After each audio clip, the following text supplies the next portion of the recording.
For centuries, astrology stood at the center of political power, historical memory, and scientific inquiry across the Islamic world. Caliphs consulted astrologers before founding cities, historians interpreted the rise and fall of dynasties through the movement of the heavens, and scholars attempted to map the fate of empires through planetary conjunctions and celestial signs. Yet despite its enormous influence, the role of astrology in the formation of Islamic historiography has largely faded from modern memory. How did astrology become intertwined with the writing of history in early Islam? Why were astrological histories eventually marginalized and forgotten? And what can their survival still reveal about the construction of historical knowledge in the early Islamic world? In this conversation, we are joined by Dr. Antoine Borrut to discuss the rise, decline, and legacy of astrological histories in Islam. Real talk.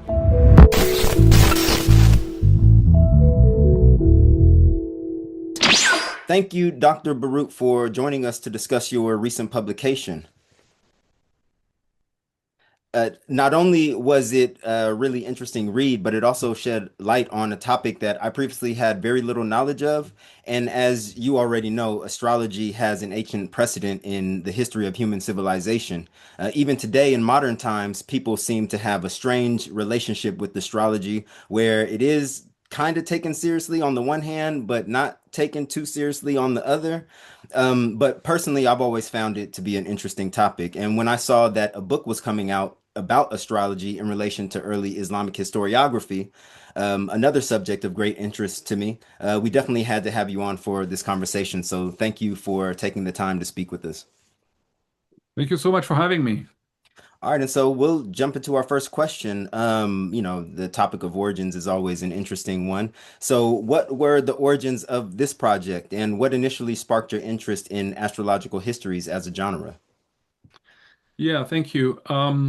Those are actually two very different questions for me because I had no idea that astrological histories existed, even less so that there was a sizable corpus and a genre. What sparked my interest in this is the figure of al-Khwarizmi. Muhammad bin Musa al-Khwarizmi, one of the giants of medieval Islamic science and knowledge and learning. Um, so if I take a step back, I wrote my first book on memory and a history of memory of early Islamic Syria in particular, but I was interested in remembering and forgetting, and in remembrance and oblivion. And something that puzzled me, and I think it's a footnote in my first book, was the fact that Al-Khwarizmi is being remembered in pretty much every single field of knowledge. We remember him as, for in mathematics, algebra, arithmetic, geography, cartography, astronomy, I could go on. And yet we know he wrote a history book. And that book is lost. But we've also lost the memory of al-Khwarizmi as a historian. So I wanted to understand, why did al-Khwarizmi vanish as an historian when he was being remembered in every other field of knowledge? And I thought this would be an article or a short project. And as I started digging, I realized that there was a much bigger question here. And that bigger question was that al-Khwarizmi had written arguably an astrological history, something that makes sense given that he was himself a court astrologer. And so all of a sudden, I started to realize, oh, it's not just al-Khwarizmi, the historians, that has disappeared, but an entire genre, an entire corpus of astrological histories that actually, al-Khwarizmi's history is lost, but many more do survive. So two different, points here. It's really al-Khwarizmi that triggered my curiosity and why he vanished as an historian. And as a second step, and I had no idea this really existed as a corpus, I realized that there was a sizable corpus of astrological histories that present many advantages. The most obvious one being that a lot of those texts are fairly early, significantly earlier in many cases than al-Tabari and the kind of more traditional sources historians of early Islam have been using. So since I have long been interested in, the kind of methodological challenges we're facing to approach early Islam and the gap of, or the alleged gap of narrative sources for the first 2 or 3 centuries of Islam, this became, a way to look into this so-called gap of sources in a new way, wondering, oh, did we actually exclude kind of alternative modes of historical writing, including, but not limited to, astrological histories, and can this shed light on the kind of situation we're dealing with today in terms of the narrative sources and the primary source material more broadly. Yeah, seeing al-Khwarizmi in your book was actually like a pleasant surprise. I wouldn't have expected to see someone who I've consigned to literally just being a mathematician to also being a historian. And we do have a question about that we'll get to later. So if we can just hold on to that point for a moment. But why have I mean, considering what you mentioned, that a lot of the astrological histories are a lot earlier than, say, like the universal histories or the more well-known, why have modern scholars been relatively reluctant to view astrology as a legitimate and enlightening subject of research in the field of Islamic studies? And why have they largely excluded astrological histories from accounts of the development of Islamic historiography in particular? Great question. So I think again we need to break it down in a few separate but interrelated points. One has to do with astrology itself, and we need to take a step back and think about the concept for a minute. And the other one has to do with, if you will, with modern academic silos. Namely, the corpus was well known, but it was well known to historians of science who were looking at it from a very different perspective. Not for the contribution this corpus could make to Islamic historiography, but rather for the potential contribution to the history of science, especially with regard to mathematical and astronomical models. Mm, So I'm not an historian of science myself by training. I'm a cultural historian interested in the construction of the past and history writing. And so part of the challenge was to kind of put those different kind of subfields and subdisciplines in conversation. So astrology, well, here I'm using a term that makes sense to us today, but this is also very misleading. Really, we should consider al-Khwarizmi and every scholar mentioned in the book, we should consider them all as astral scientists in the full sense of the term. And that includes astrology and astronomy as one and the same, if you will, or fully combined. And you cannot yet distinguish clearly between what we call astrology and what we call astronomy. We can come back to the debate of whether or not this kind of separation occurs during the period under consideration, that is, during the first 3 or 4 centuries of Islam. That's a debate. But the reason I'm sticking with astrology is, well, we talk about the past, but we have to do it using current modern concepts that we can understand. We still have to speak the same language.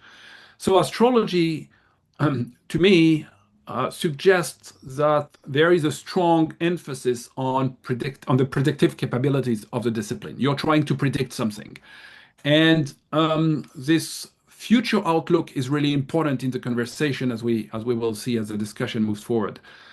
But of course, the kind of astrology we're talking about in the book is highly mathematized, is highly, we're talking about, some scholars refer to it as high culture astrology, which is not ideal because it implies some kind of a hierarchy of knowledge that is problematic. Of course, knowledge circulates across, society. But certainly the scholars I'm looking into, the one who produced those astrological histories, were the leading scientists of the time. They were the leading scholars of the time. They're polymath. They do everything. We are super specialized. They were not. But you need kind of formidable mathematical and astronomical skills to do what they were doing. So it's really kind of top-notch science of the time, if you will, to put it simply. That's the first point. The second point is astrology for us also comes with a lot of baggage. And astrology belongs to those kind of fields and disciplines that have been largely excluded from modern Western knowledge. Think also about, I don't know, alchemy and many more disciplines that, in fact, are kind of the ancestors of many modern sciences, but that have been rejected, especially in the West and especially in Western academia. From a non-Western perspective, the situation is very different, and you still have countries and/or languages where there is no distinction between astrology and astronomy as we speak. You still have entire societies that, where you go to the astrologer all the time to make important decisions in life. So it's not as alien as we think it is. And I think, as Taryn mentioned earlier, something that really struck me as I started working on this is that if you think about the very longue durée, if you think about, at the scale of human history, it's very hard to find a society, a culture that did not cultivate some form of astrology.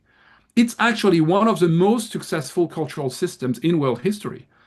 Um, I have a hard time thinking about a single society, a single example where astrology did not play a role. And so I think the paradox is because we've excluded astrology fairly recently. I mean, up to the 17th century in Europe, astrology and astronomy are still closely connected. We see Kepler as an astronomer, but he's also practicing astrology, as if I use modern definitions of both concepts. So we ignore astrology at our own peril because it was so mainstream, it was so obvious. It's like the air you breathe. You don't notice it because everyone knows it, everyone does it, everyone resorts to it. Um, and a good evidence of that is that even scholars who much later in the medieval period criticize astrology, they do that from a perspective of expertise. They know so much about the discipline, and they may have to criticize it for various reasons, either because they don't, I was going to say don't believe it or don't believe in it, or because it's a safe bet that, yeah, astrology eventually becomes a topic of debate. And therefore, if I officially condemn astrology, then I'm safe practicing it if so I want. So I think, those are two really important points to think. Astrology as a science in most pre-industrial societies and still in non-Western contexts, and astrology as rejected knowledge in the modern West and in Western academia. It's changing now. We have a new generation, Gen Z, who is really more interested into astrology again. It's a very different conversation when I have the conversation with colleagues and when I have it with my students.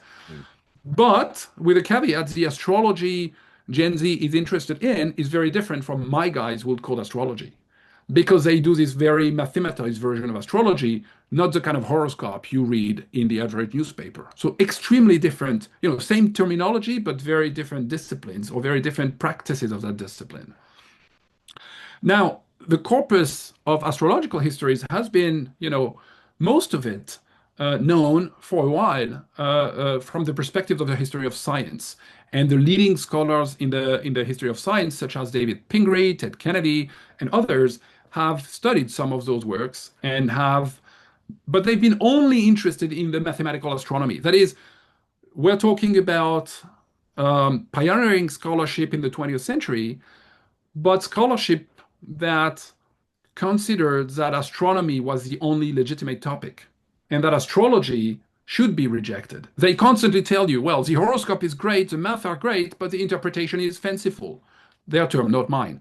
And that means, they cannot fully redeem astrology as being part of the story.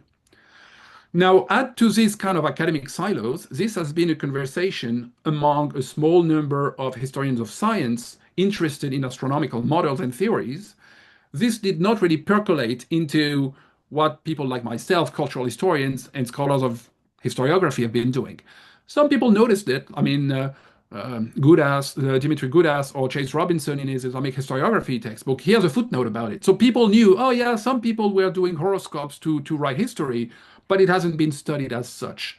And I think somehow what this tells us is that we failed to appreciate the significance of the corpus of astrological histories, but potentially of other corpora that do not fit neatly into our categories, right? I mean, if you think about Islamic history, let me put it another way. When you think about historical sources to talk about early Islam, we think about at-Tabari and the usual suspects. We think about history writing having adopted the format of hadith with the isnad, with the chain of transmitter, and then the khabar, and then the piece of historical information. And we've internalized that so much that we're basically looking for at-Tabari a century or two before at-Tabari. In that way, we're probably never going to find that. Right. Of course, some traditionists were already at work and trying to developed their own way of writing history, but there was room for many different ways of practicing history and writing history. And I've become very interested in those kind of alternative modes of history writing. And some of them were immensely important. I contend that astrological histories were immensely important, immensely popular, immensely successful, and we'll talk about some of the evidence for that. But somehow we fail to see them. We don't have room for them in this kind of epistemic framework we've created to understand and approach early Islam. Talking about blind spots in the field, in much of your work, both in this book and previously, you've argued that the common opposition of Muslim and non-Muslim sources in the academic framing of Islamic historiography is based upon a false dichotomy.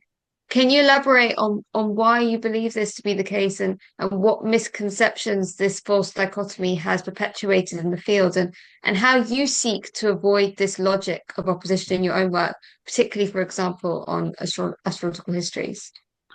Yes. So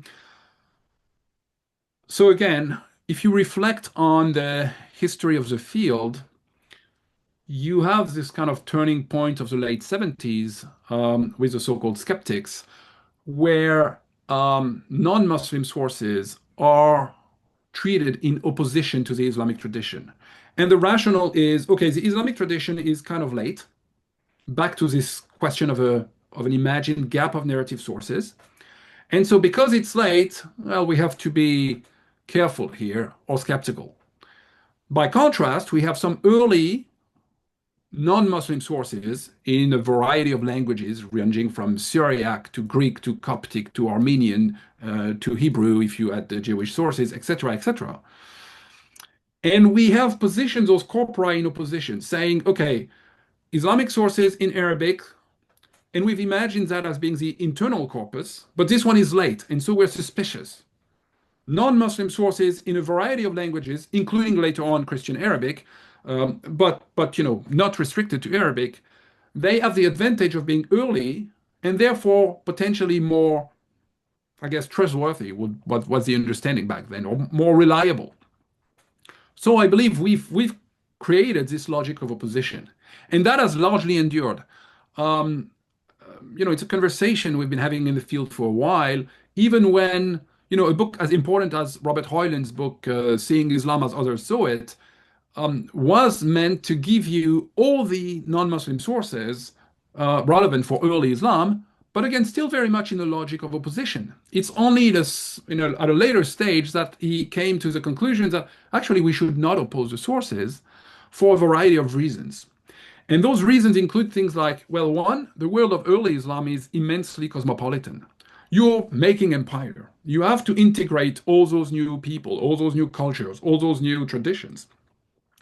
My astrologers are a case in point. My core astrologers, they come from all kind of backgrounds. Some of them are Muslims, but many of them are not. They could be Jewish, Christian, Zoroastrian, Buddhist, Hindu, I could go on. They come from all over the place. All of them are multilingual. They kind of embody this kind of highly multicultural, multi-ethnic, multi-religious, multilinguistic identity of the early Islamic empire. So the moment you start looking at it like this, you start asking yourself, should I really think in terms of a logic of opposition between corpora? And we're going to look into some specific examples later, but if I have this, I don't know, I'm making that up. If I have this Christian scholar working at the Umayyad or Abbasid court and producing some kind of knowledge, should I really look at this person as external to anything? Right? This person is producing knowledge in some official capacity at the court. That might be the most extreme example, but even if you're not at the court, you are a Christian monk on the bank of the Euphrates, or an Armenian priest in the so-called Umayyad North, in the Caucasus, if it's post-Umayyad. How external are you? You're part of the empire. I mean, we now have, plenty of evidence of those non-Muslim sources being Islamic historiography, just written by non-Muslims and in languages sometimes other than Arabic. I mean, a great example would be Revand, That's open access. You can, that's a book series I'm doing with Fred Donner in Chicago. So some shameless advertising, but that's a great book by Alison Vaca and Sergio Laporta on Revon's history. And yes, the guy who writes in Armenian is Christian, but it's a history of Islam and partly of Armenia and Islam. But he starts with the Prophet, is interested in the history of the Caliphate. So what we have to realize is the logic of opposition does not work. Those non-Muslim scholars, they are very much part of Islamic history. That's what they care about. That's what they write about. And yes, sometimes they have very different perspectives, and sometimes it's polemical, and sometimes it's to criticize Islam. You're still internal. You're still part of that story. And the last element to consider is also to reflect on the transmission and the circulation of historical information. How do they know what they know? If you are this Armenian priest writing in Armenia, how do you know anything about Islamic history? By which I mean about the Prophet, about the early Caliphs, about what's going on in Baghdad or in Damascus, if you look at the Umayyad period. You know that because information is circulating. How exactly, we cannot always tell. Sometimes it's in writing, sometimes it's just orally, sometimes, whatever. But information circulates. And so I think it's a much more fruitful way to look at this kind of variety of sources, not in opposition, but in combination, reflecting or at least giving us a window into the kind of different rhythms of the circulation of historical information in the late antique and early Islamic Middle East.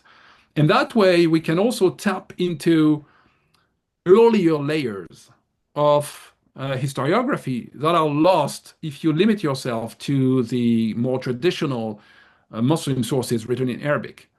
Because those Syriac, Armenian sources and more, well, they knew something because they had access to Umayyad era material or early Abbasid era, a given piece of information from the early Abbasid era. And that ended up embedded in a very different narrative, but that's still very valuable for us because it gives us a sense of earlier historiographical layers. So you need some luck. It's not always doable for every topic, but basically what you're doing is some kind of archaeology of the text and the transmission of historical material, historical information. And in that sense, non-Muslim sources have a critical role to play and have been really decisive in the kind of, so many of the most significant developments in the field over the last few decades. Definitely. Talking about sort of questions of sources and origins, when we're trying to understand the rise of astrology within Islamic societies, what historical role did pre-Islamic Arabia play in the origins of Islamic astrology? Do we have any preserved evidence that astrology was practiced in the Arabian Peninsula prior to the advent of the Prophet Muhammad? And are there any traces of perhaps pre-Islamic astrological concepts in the Quran itself? Yeah, that's a great question. Here we're dealing with another problem, which is that we still have quite a bit of work to do to fully incorporate the Arabian Peninsula into the world of late antiquity. We've been claiming increasingly that early Islam is a late antique phenomenon of sorts, that, even the late Tom Sisgoridge coined the term of an Islamic late antiquity, which makes a lot of sense. But the inclusion of the Arabian Peninsula into our grand narrative is still some kind of unfinished business. And you still have today quite a few scholars. I would guess, I would say the majority of us would say, yes, Arabia is definitely part of the late antique fabric. You still have some scholars who would argue against that and claims that Arabia was very much disconnected. And back to questions you've been addressing on this channel, that raises, for instance, the question of the potential context for the Quran, etc. So the implications are formidable.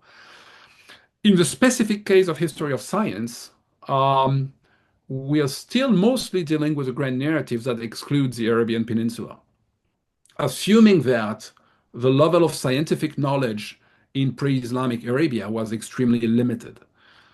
I think this is wrong. I think this is kind of an optical illusion that is going to change because of the kind of rapid pace of epigraphic discoveries in particular. I mean, Ahmed al-Jallad has published on some zodiacs he found in Safavitic inscriptions.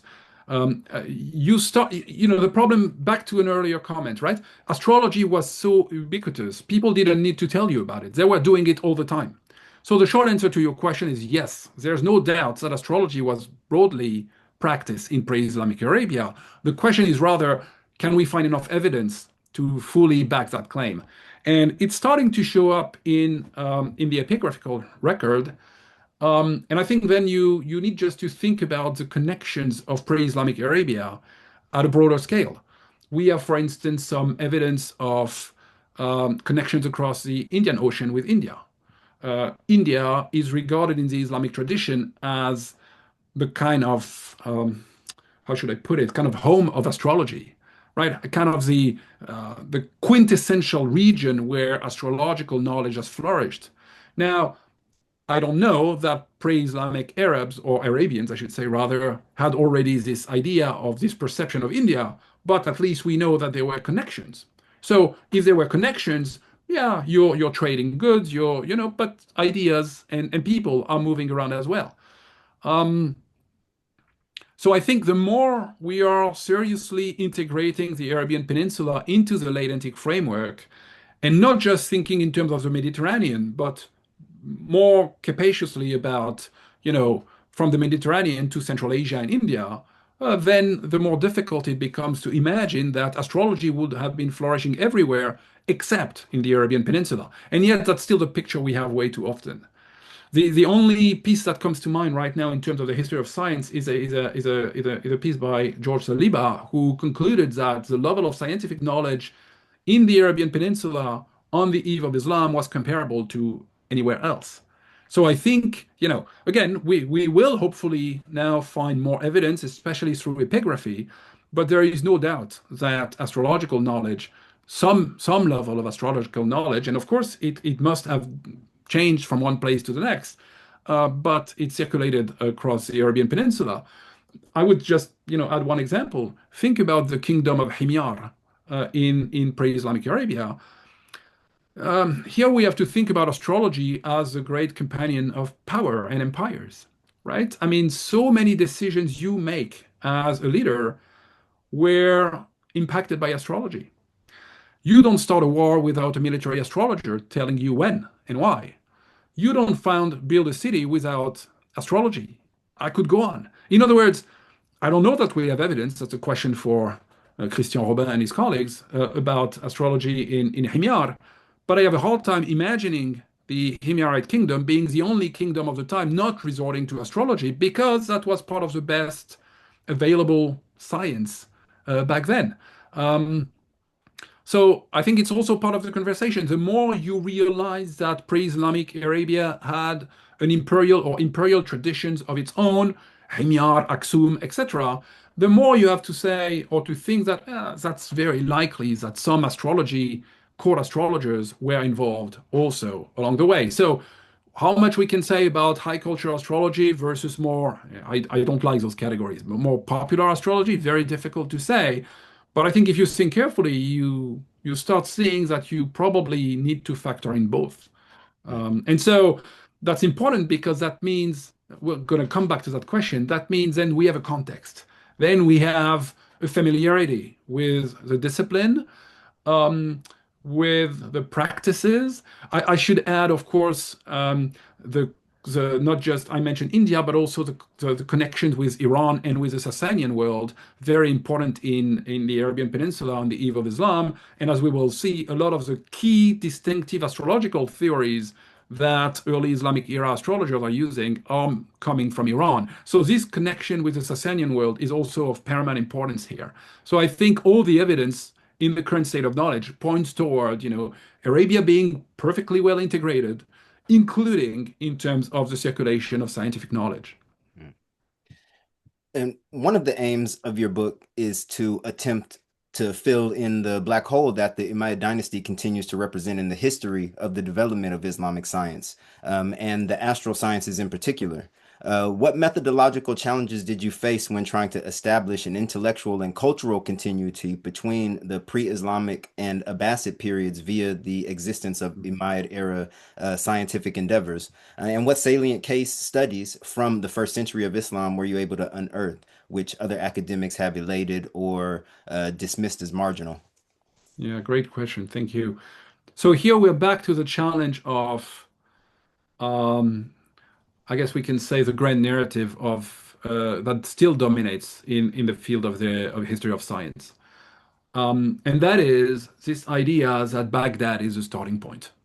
That many historians of science, some cultural historians, have claimed times and again that science in Islam begins in Baghdad, partly connected to the idea of the translation movement, itself imagined as beginning in Baghdad. George Saliba was the first to point out that this makes very little sense. So that's largely Dimitri Gutas's chronology. And Saliba was adamant that this makes little sense because um, you need preconditions. You cannot really imagine a scenario where in 762 CE in Baghdad, overnight, people become competent enough to translate difficult philosophical works or scientific works. Um, that already requires a milieu of scholars capable to deal with this material. And it's one thing to be multilingual, but if you've ever tried to translate something, you realize it's not just your linguistic abilities, it's also your disciplinary abilities to understand the topic in question. So you can be a great linguist. If you don't know philosophy, you're going to make a mess of it. Mm. So Saliba was adamant that we needed to look at earlier beginnings for the so-called translation movement. And I think he has a good point on that, even though he probably exaggerated, like all of us did until fairly recently, the concept of Arabization, or perhaps more aptly Arabicization under Abd al-Malik, and this kind of shift that we've imagined. Um, Now, in a recent edited volume that I co-edited with Alison Vaca and Manuel Ceballos, we tried to insist on the fact that we need to factor multilingualism in much more when thinking about early Islam. We've been thinking about early Islam in Arabic, and or in a logic of opposition of sources. But if you really factor in multilingualism, well, you realize that for a lot of those scholars we can think about for the early period, translation could be helpful, but not necessarily a requirement, because all of them were very multilingual. And maybe, therefore, there is no need to translate everything just yet. So that's one way to think beyond the translation movement itself. And that's one way, therefore, to start redeeming the earlier period, the pre-Baghdad period, if you will. By simply acknowledging with Saliba that if you had really had a complete gap in the transmission of knowledge of whatever discipline, scientific disciplines in our case, then it's so hard to get back to this. It's much more logical to imagine that those disciplines were still being practiced, that, as we said earlier, the Arabian Peninsula was part of this late antique world, not isolated, connected. And so were the Umayyads. The Umayyads were not this kind of black hole during which no science and no knowledge was produced. Quite the contrary. Of course, because we largely know the Umayyads through Abbasid era histories, we have quite a negative image of the Umayyads, but the reality is, of course, more complex. So we have to challenge the grand narrative that still prevail in the history of science. And yes, Baghdad was immensely important, but also Baghdad has a very long shadow that obscures earlier layers. So the methodological challenges are indeed formidable because evidence for pre-Abbasid times can be very limited. But we have to take what we have seriously. And so one important effort in the book is to try to identify some key cultural brokers, some key evidence we have to document, in this case, the practice of astrology. But then again, keep in mind that scholars being polymath, we want to look a bit more capaciously at, the scientific culture under the first dynasty of Islam. Now, as you aptly put it in your question, again, I'm not inventing anything here. We've known about those guys, like Khalid bin Yazid, for instance, or others. We've known that Harran was connected to some Neoplatonic traditions, but usually we've rejected this as outliers. Okay, yes, we have this one Umayyad prince that seems to have been doing something, outlier, or else that's just invented. I mean, the scholarship here of Manfred Hullmann has been very influential, and he concluded, and I try to refute that in the book, that Khalid bin Yazid and all the very abundant textual tradition crediting him with work, especially in alchemy, Ullmann considers this a forgery. There's actually zero reason to believe it was a forgery. Quite the contrary. Let's take a minute. If you think about, okay, so Khalid bin Yazid is a Sufyanid who never reaches the caliphate. He was meant to be a caliph, but doesn't happen because then the Marwanids are taking over. He's still, active during the caliphate of Abd al-Malik, and we are told that he's obsessed with alchemy. Now, what's Abd al-Malik known for? Coinage reform. Well, before nuclear physics and the periodic table of the elements, alchemy is your best friend if you want to do coinage reform, because how exactly are you supposed to identify pure gold or silver or whatever? So again, if we unlearn what we have, what we know, if we take alchemy for what it is, that is the ancestor of chemistry, then of course you need alchemists when you're doing coinage reform. And then all of a sudden, well, maybe this Khalid bin Yazid guy is not just a figment of our imagination, but something very real and tangible. Now, Khalid is also connected to astrology in the source material. And so, if we can redeem Khalid the alchemist, there's no reason to exclude Khalid the astrologer. So you start seeing, and yes, it's fragmentary, and yes, every single example in isolation could be proven wrong, but you start adding more and more and more. And you start seeing that it's not just one that emerges, but a certain number of Umayyad era figures, a certain number of places that are connected to specific scientific work.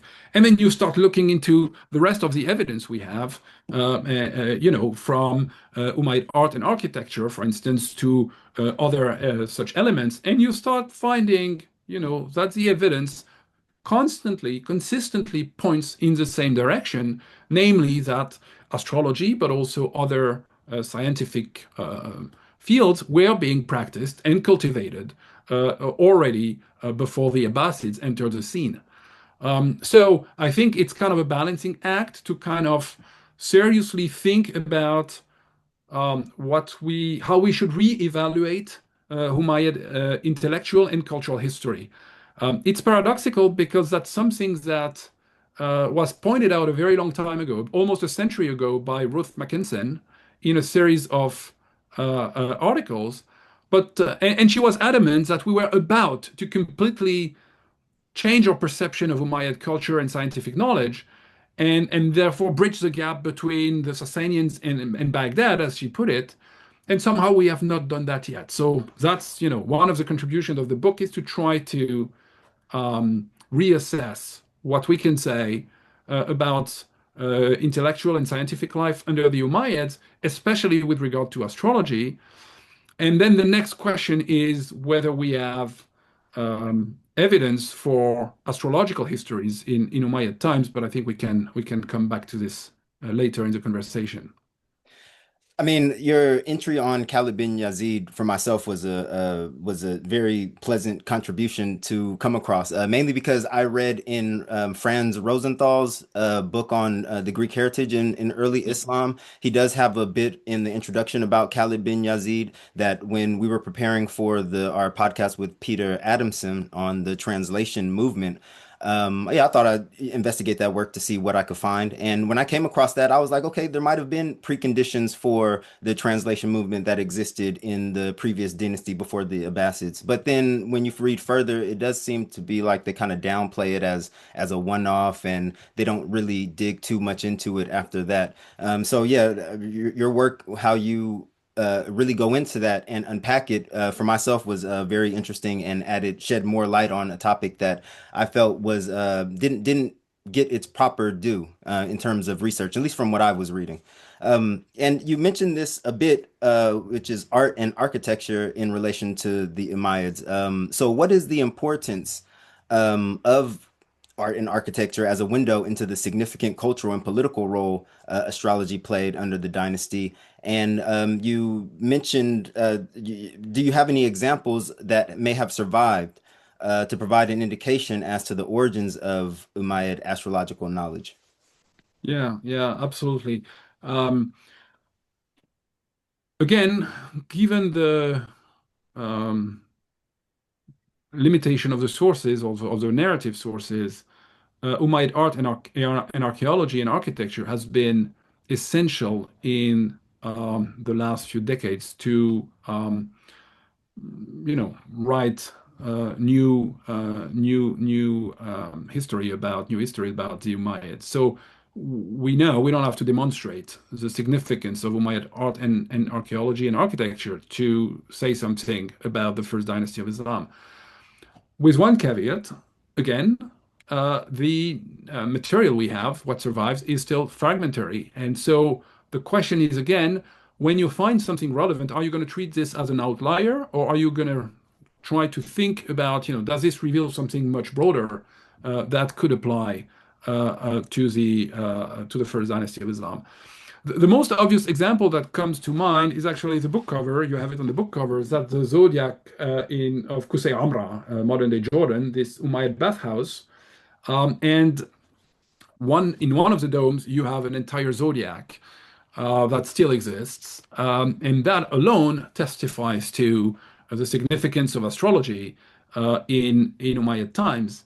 Um, I mean, we could go into the specifics. In that case, historians of science have been able to make some very close connections between the zodiac of Qusay Hamra and some zodiacs in the Byzantine tradition, again testifying to the circulation of scientific knowledge. Now, one interesting question here is, okay, in our current state of knowledge, Qusay Amra is the only bathhouse left Umayyad bathhouse left, where we have all those frescoes, all those paintings. You may be familiar with other many frescoes in that bathhouse, including the famous Six Kings fresco and more. I'll mention another one in a minute.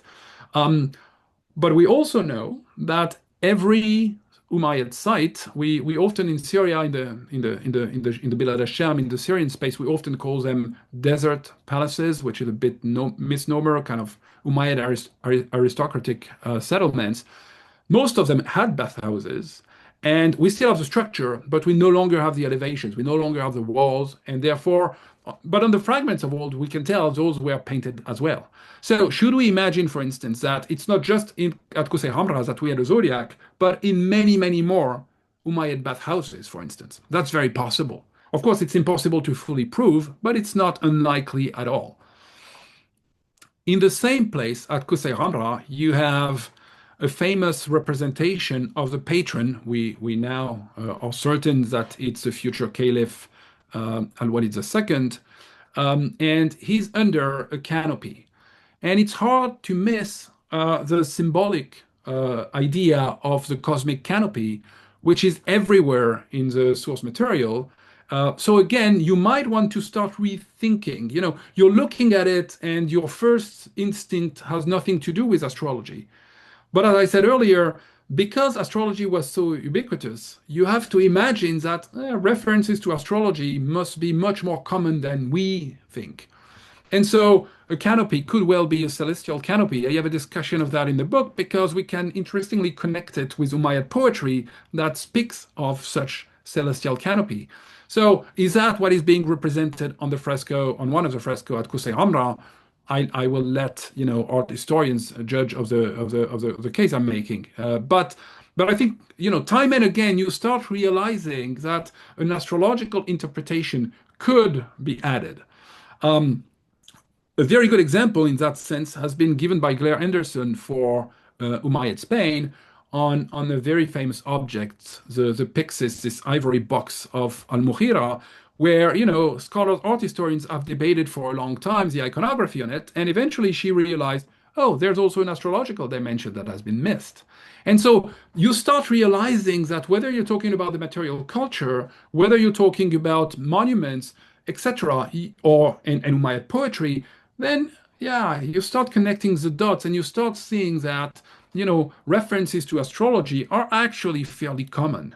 And again, that should not surprise us because it was so widespread and it was so obvious in their worldview. One thing I normally do when I present my work on this project, I start by asking in the audience who has ever seen the Milky Way, and you have a few hands, and then you ask them when was the last time? Was it last month or last year? A few more, a couple of hands are left. Last month, maybe one person. Last week, nobody. And that's the bottom line. We've lost contact, we've lost touch with the night sky. We don't see it anymore. If you live in an urban environment like I do in the DC area, you're lucky if you can count, a few dozen of stars. It's very difficult. At some point, NASA was really worried that there will be very few good spots left in the continental US for astronomical observations. So, light pollution, we don't realize it, but light pollution has completely changed our relationship to the night sky.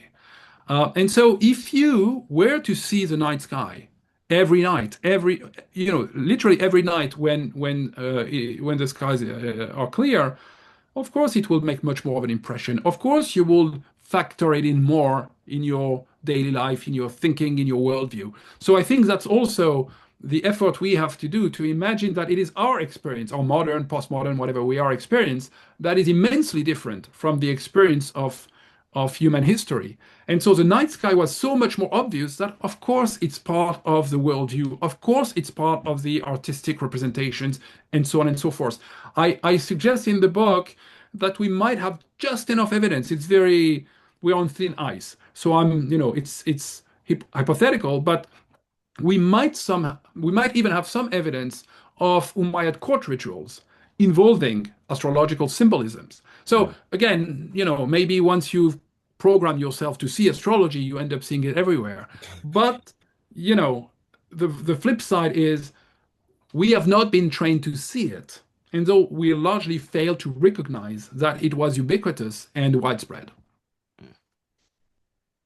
You mentioned earlier about Saliba making the very coherent point that, court astrologers didn't pop up out of nowhere, sort of after the Abbasid revolution. There must have been experts in astrology who were present and available in the court of the new dynasty right after it emerged. There has to be a history there of that practice. Do we have indisputable evidence that the Umayyads consulted and employed court astrologers? I mean, I know you mentioned sort of reports about Muawiyah and people like that. Do we have confidence that those are accurate? And is there evidence that sort of astrology and historical writing were already intertwined courtly disciplines under that dynasty? So again, there's a long discussion to have about the limitation of the sources, but what we do have are many mentions linking Umayyad Caliphs with astrologers. Muawiyah, Abd al-Malik, and others, and not just the Caliphs. We have al-Hajjaj, we have Umayyad era power brokers regularly connected to astrologers in the narrative sources, and by which I mean mostly Abbasid era narrative sources. Again, one individual report might be a fabrication. The likelihood that all of those mentions are invented is very unlikely, I would say. And again, because context matters. When you realize that astrology was not only widespread, but arguably one of the best available sciences of the time, then it's just natural that at the court you will want some astrologers as advisors.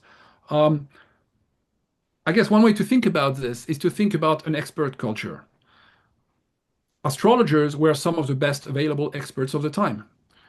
Okay, today we believe in economists. Not a single economist predicted the 2008 financial contraction. They all got it wrong. We still believe in them. We still believe in economics, right?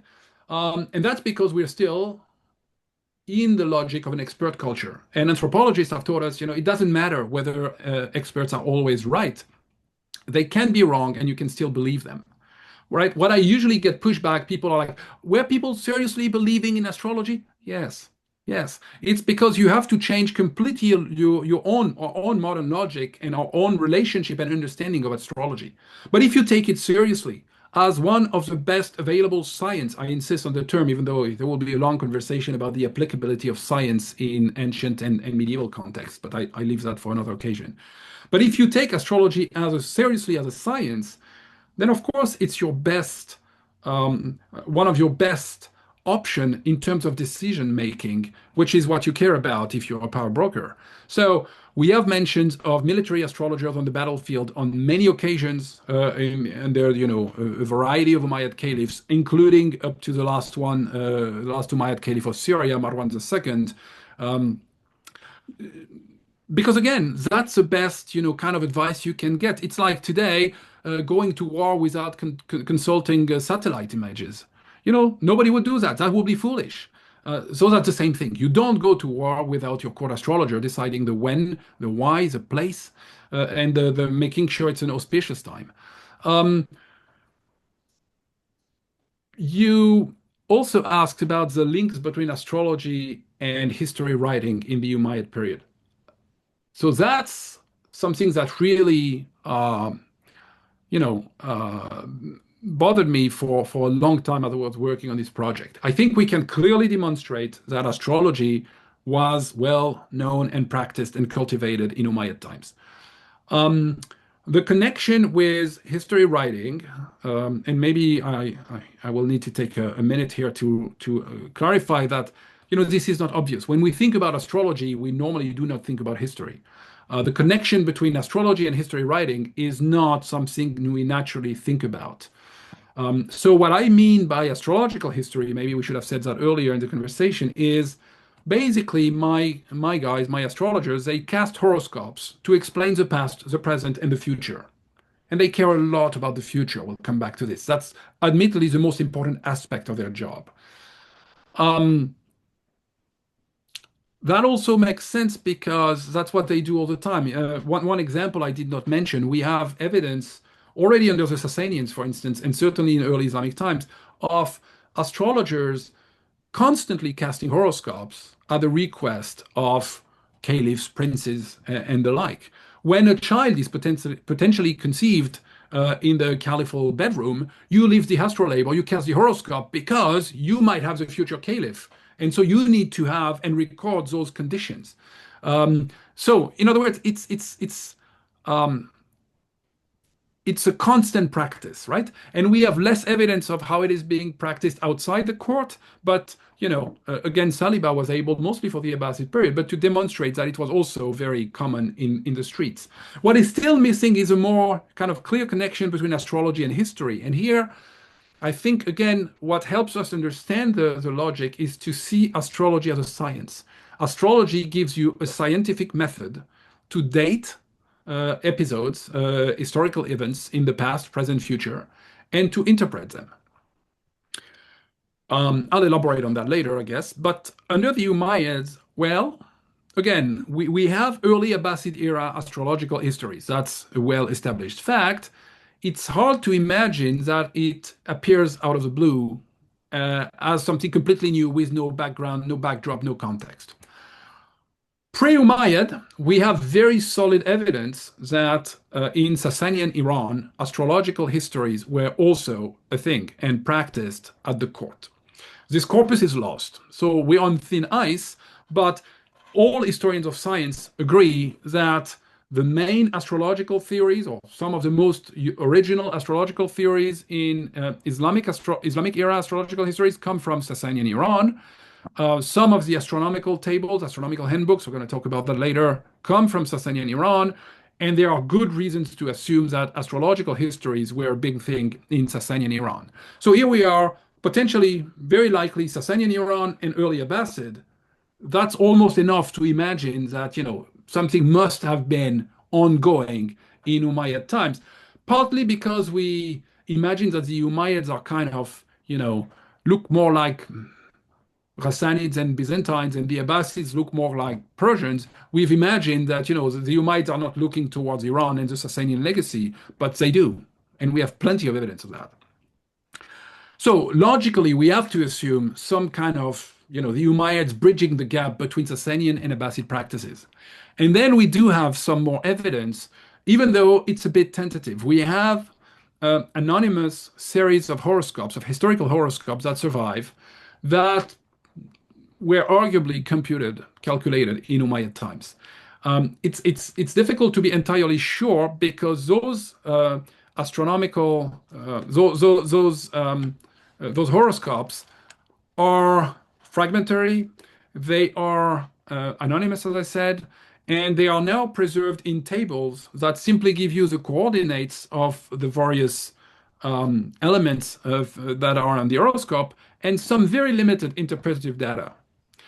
The bottom line is that we have a couple of series of horoscopes that end in Umayyad times, and historians of science posited that therefore that must be when they were computed.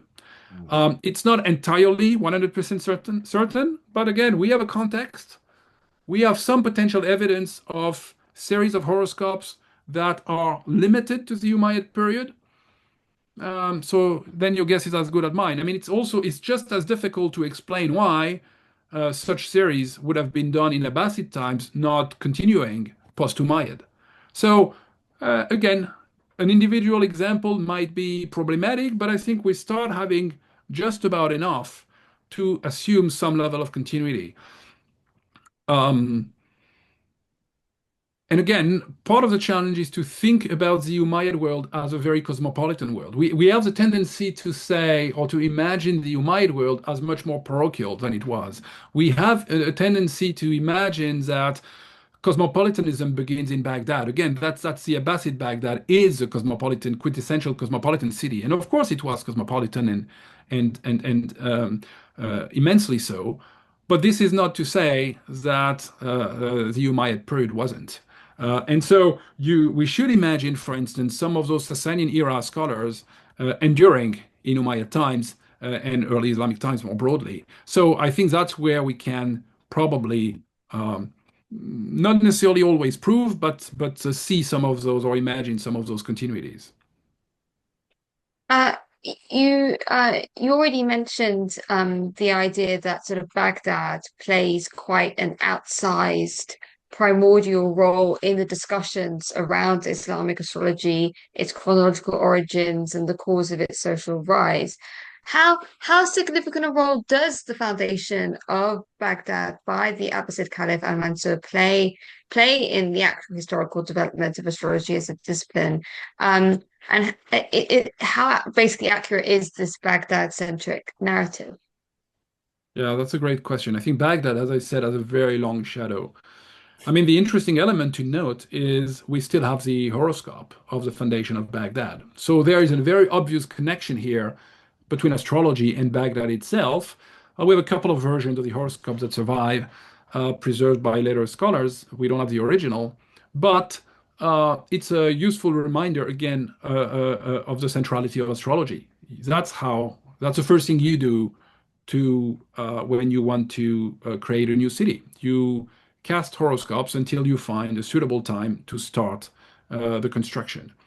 Now, beyond that, there is no denying that Baghdad quickly became a formidable hub for scholars and that it attracted the top talents of the time. So clearly, Abbasid Baghdad was a magnet for astral scientists and was, so the formidable cultivation of astrology, if I limit myself to that. So I'm not trying to undermine the significance of Baghdad, but at the same time, I'm trying to say it's not because Baghdad is so significant that we should ignore before Baghdad or other cities beyond Baghdad, other places beyond Baghdad, if you think about Abbasid times.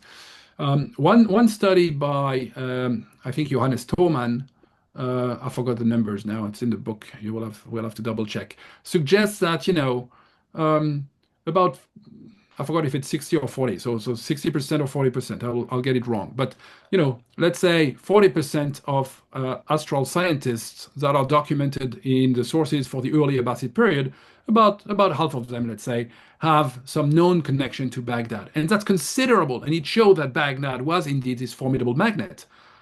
But we shouldn't be so quick to forget the remaining half, the other 50% who are practicing elsewhere throughout the Abbasid Caliphate. And so Baghdad has such a long shadow that it has a tendency to erase other places and other options. That's true in terms of space. We kind of undermine or underestimate the significance of other regions. For instance, it's notable that a lot of the astral scientists I've been working on in that book have some kind of connection. Many of them have some connection to Central Asia. And so you start realizing that, and it makes perfect sense for so many reasons, because Central Asia is this kind of crucible where you find, all those scientific traditions merging and cross-pollinating. India, of course, and we could explain why. The Hellenistic world, and they has also generated, some kind of interesting development in Central Asia. You also have important connections with China, and we have some evidence in that sense as well. So it makes good sense to imagine that Baghdad is super important and is a magnet, but not exclusive. And here we are sometimes exaggerating it probably a bit. It also has implications if you think in terms of chronology, because we've seen Baghdad as a starting point. And because Baghdad was so important, so influential, we have a hard time realizing that we need to make room for whatever came before. And again, just like we should not reduce the Umayyads to Damascus, we should not reduce the Abbasids to Baghdad, and we should not reduce history of science to Abbasid Baghdad. So, in terms of the Abbasid caliphs, how accurate are the sources that suggest that caliphs like al-Ma'mun and such themselves were experts in the astral sciences? Or is this simply hagiographical with the primary aim of glorifying the caliphs as enlightened, learned rulers? That's an interesting question. My take is it's a reality. I think al-Ma'mun was a very solid scholar. I think we have plenty of evidence in the sources. Yes, there is certainly the construction of an image, like for any caliph. And so, you might want to take some elements with a grain of salt, but I think, again, it adds up from many, many different angles. I think Michael Cooperson did it beautifully in his short biography of al-Ma'mun, and that we have good evidence that al-Ma'mun, like other caliphs, was a scholar in his own right. When it comes to astrology, we have some really interesting elements connected to al-Ma'mun. We have allegedly some of his own poetry that has a astrological element. Whether we should take it at face value, I don't know, but it's kind of unusual. And perhaps an interesting point to notice is one of his wives, known as Buran, was a very famous astrologer. And in fact, here we have a real challenge in terms of gender. To my knowledge, she's the only female astrologer documented in the sources. And that is not to say that she was the only one, but the one that was memorialized as such. And so there's an imbalance here, and in the book, as a consequence, I pointed out, but there's not much I can do about it in the current state of knowledge. And that is that, we could, I suppose, do what Western medievalists have done about a lot of anonymous sources and assume that, like Virginia Woolf, that Anonymous was a woman. But beyond that, Buran is a very good example. She is regarded in the sources as a very competent astrologer.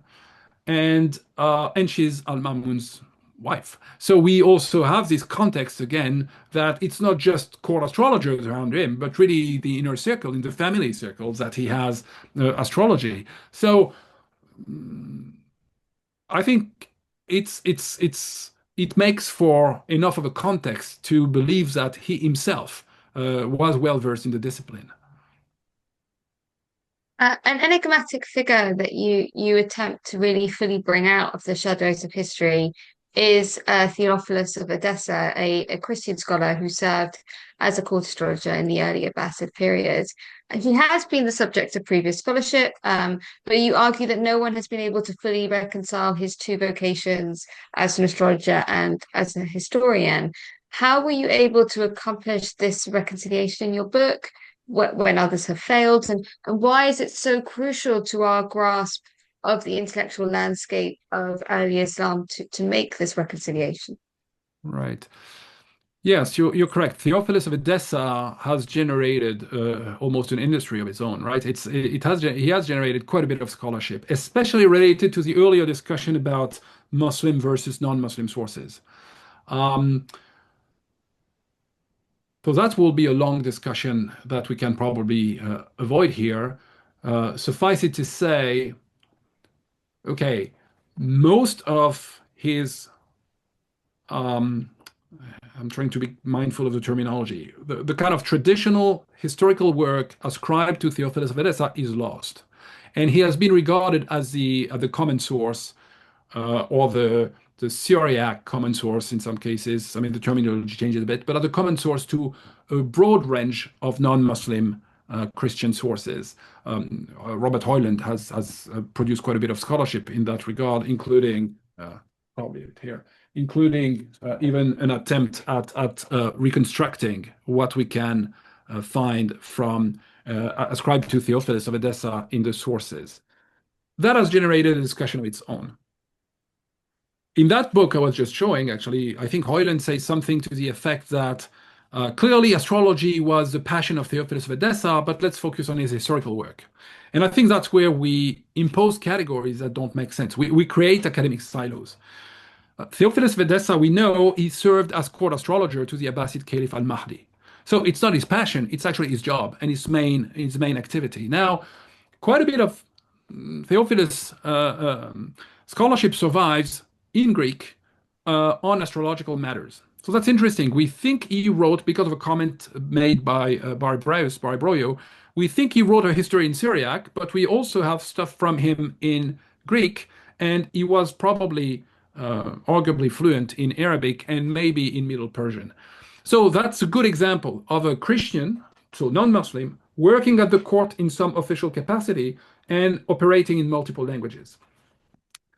Now, in some of the material that survives in Greek, he complains about an expedition he was forced to do with the future Caliph al-Mahdi when he's still an Abbasid prince in Transoxiana and in Central Asia, and that it was super cold and that it was difficult and he was forced to go.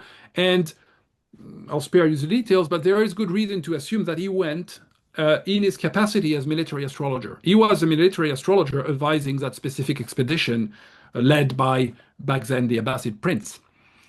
So you start realizing that, approaching Theophilus of Edessa without looking at him as an astrologer makes very little sense, because that's literally who he is. Now, we have, for that period of time, so he dies 785 CE, we have, for the second half of the 8th century, early 9th century, we have abundant evidence that astrological histories were a leading mode of history writing. And here we have a court astrologer writing on astrology and also writing on history.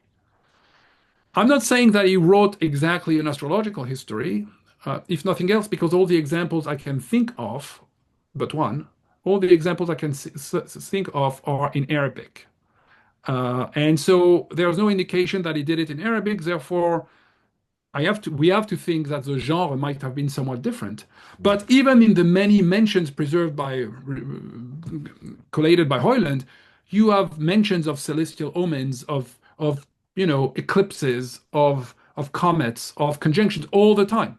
So the problem, if you think about, okay, Theophilus can either be the astrologer, and that's what he was, by the way, for historians of science.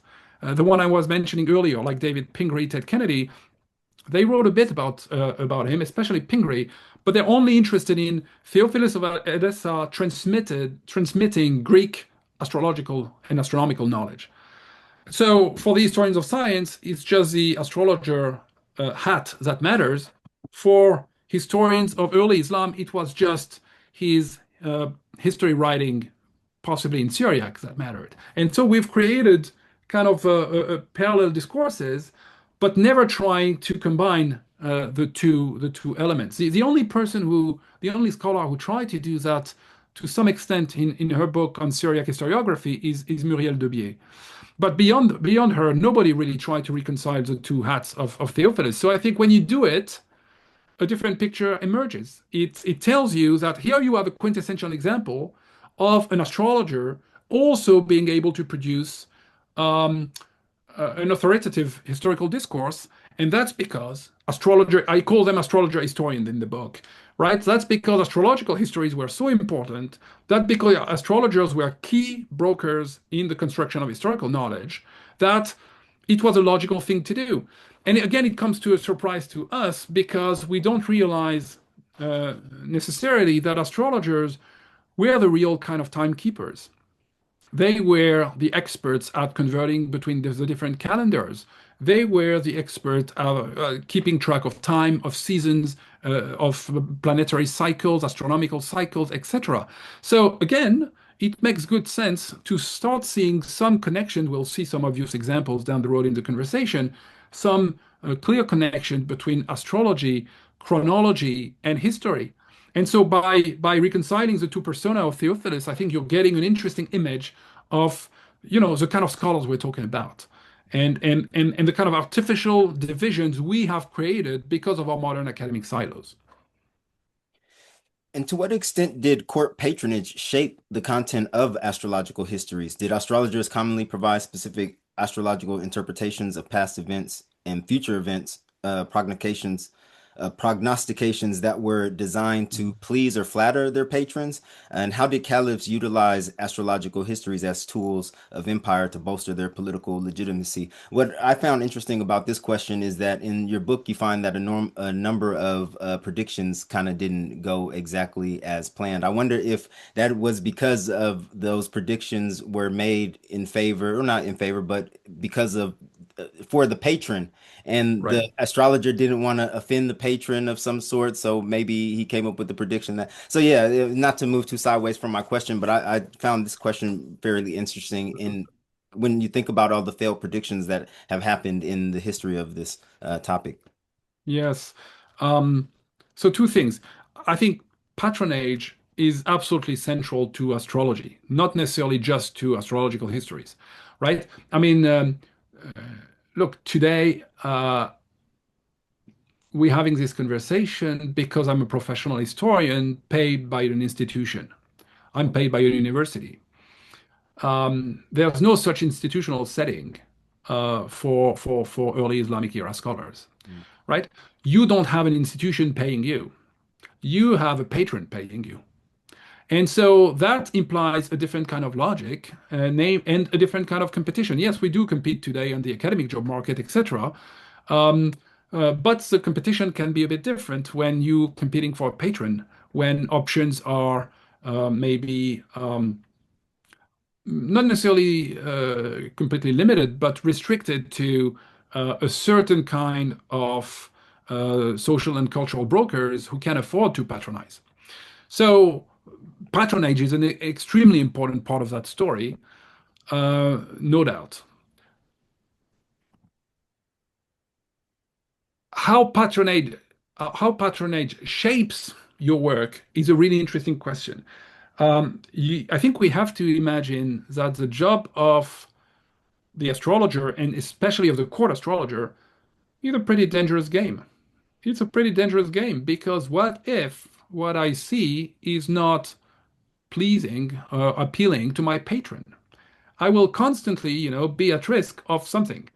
And indeed, you have tons of examples in the sources, partly because some sources like to make jokes about astrologers being wrong. So it's kind of almost a topos at this point, or kind of a literary motif, right?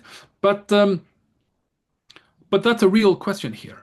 Can I be blunt with my patron and tell him that he's going to die, or that he's going to lose that battle, or that, something like that? Um, And sometimes you even have astrologers being punished, even though they got the prediction correct, but the outcome was not what the caliph or the prince wanted, right? You got it right, but that's not what I wanted. Therefore, I'm going to punish you anyway. The other way around, you have examples of. I think the example of Abu Mahshar is interesting, right? Um, I'm forgetting the details now. He visits an Abbasid prince who is in prison at this point and predicts that this prince will eventually end up being a caliph. And when that happens, Abu Marshal becomes the court astrologer. So you can see that, again, it can be a two-way street here, but the tension between the patron and someone in charge of notably predicting the future is a very, very dangerous exercise. Um, so now, when you think not just about astrology in general, but astrological histories in particular, then it's a bit different. Because not that there is less at stake, but at least it's more, what the right word? It's more kind of delimited, the kind of field where the prognostication operates. One element we need to introduce here is that the first centuries of Islam are characterized by intense apocalyptic expectations. And so maybe the main job of what most of my most of my astral scientists is literally to predict the end of time. They literally trying to date, this astronomical omen, this planetary conjunction will herald the end of times. So in effect, you're playing a very dangerous game because part of the job is not just to predict potential challenges on the battlefield or the like, but you're usually also predicting, in an astrological history, you're predicting very commonly the downfall of the very dynasty you're serving and the very end of times. So dangerous job indeed. There's been some debate as to the extent of astrological activity that took place within the confines of the renowned but poorly understood Bayt al-Hikma.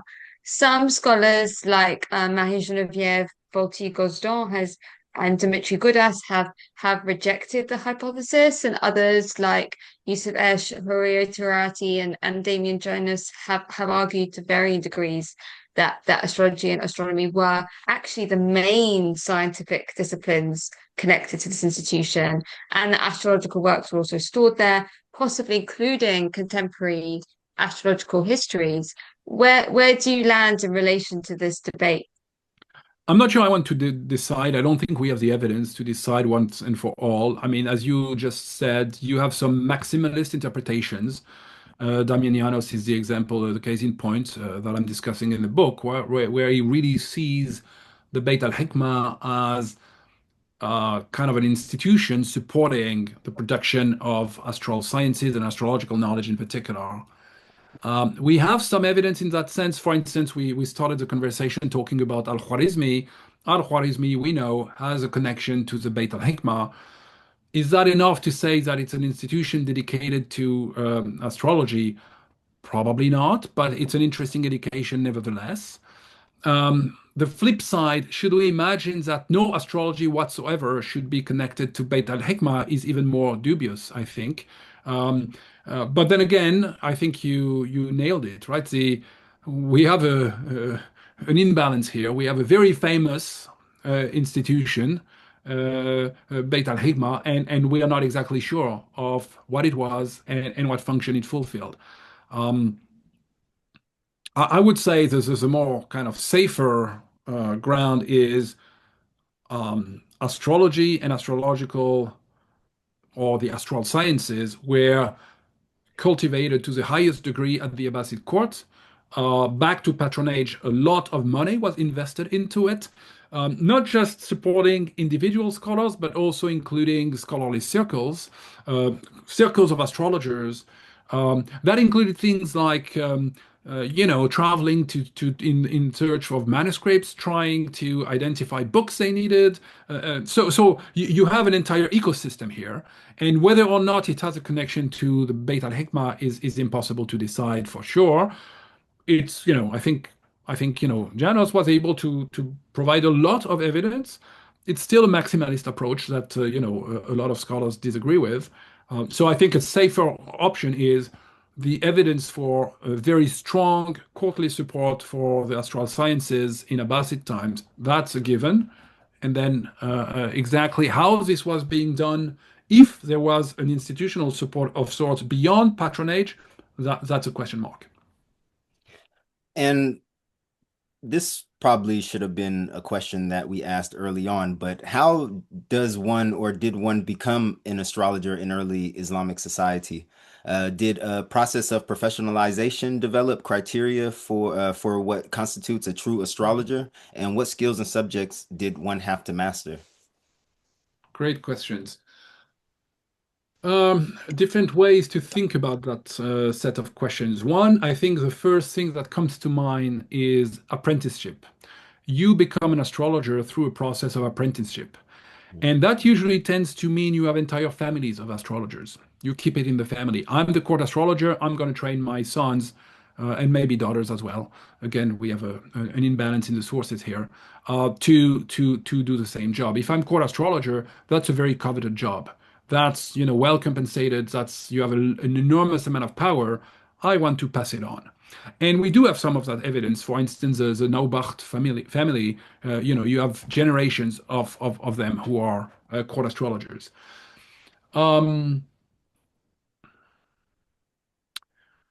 we even have some evidence, again, back to Johannes Thomann's work, that some of this transmission, at least early on, seems to be done largely through not only, but largely through poetry. And you have a lot of astrological poems, of alchemical poems that survive, and that were, in fact, part of the transmission process. Um, Now, they can be very cryptic, and that's why you need the apprenticeship to understand what to do with them. That is, you could memorize a poem yourself, you still have no clue what to do, right? So it's a bit cryptic, um, precisely because I want to keep it as, something that only people who have been through the right kind of apprenticeship can master. Again, think about patronage and the competition for patronage. If I teach you all how to be court astrologers, you're my competitors. If I keep it within the family or within my circle, I limit the competition. We have some fascinating example in that regard. For a slightly later period, at the Hamdanid court, we have this astrologer who writes, and he's not the only one, but this one survives. He writes this manual for the ruler, helping him to decide, to test the astrologer. So he gives him astrological questions and also the answers, saying, you have to test these guys. Many people pretend to be astrologers, but they are charlatans. They don't know what they're doing.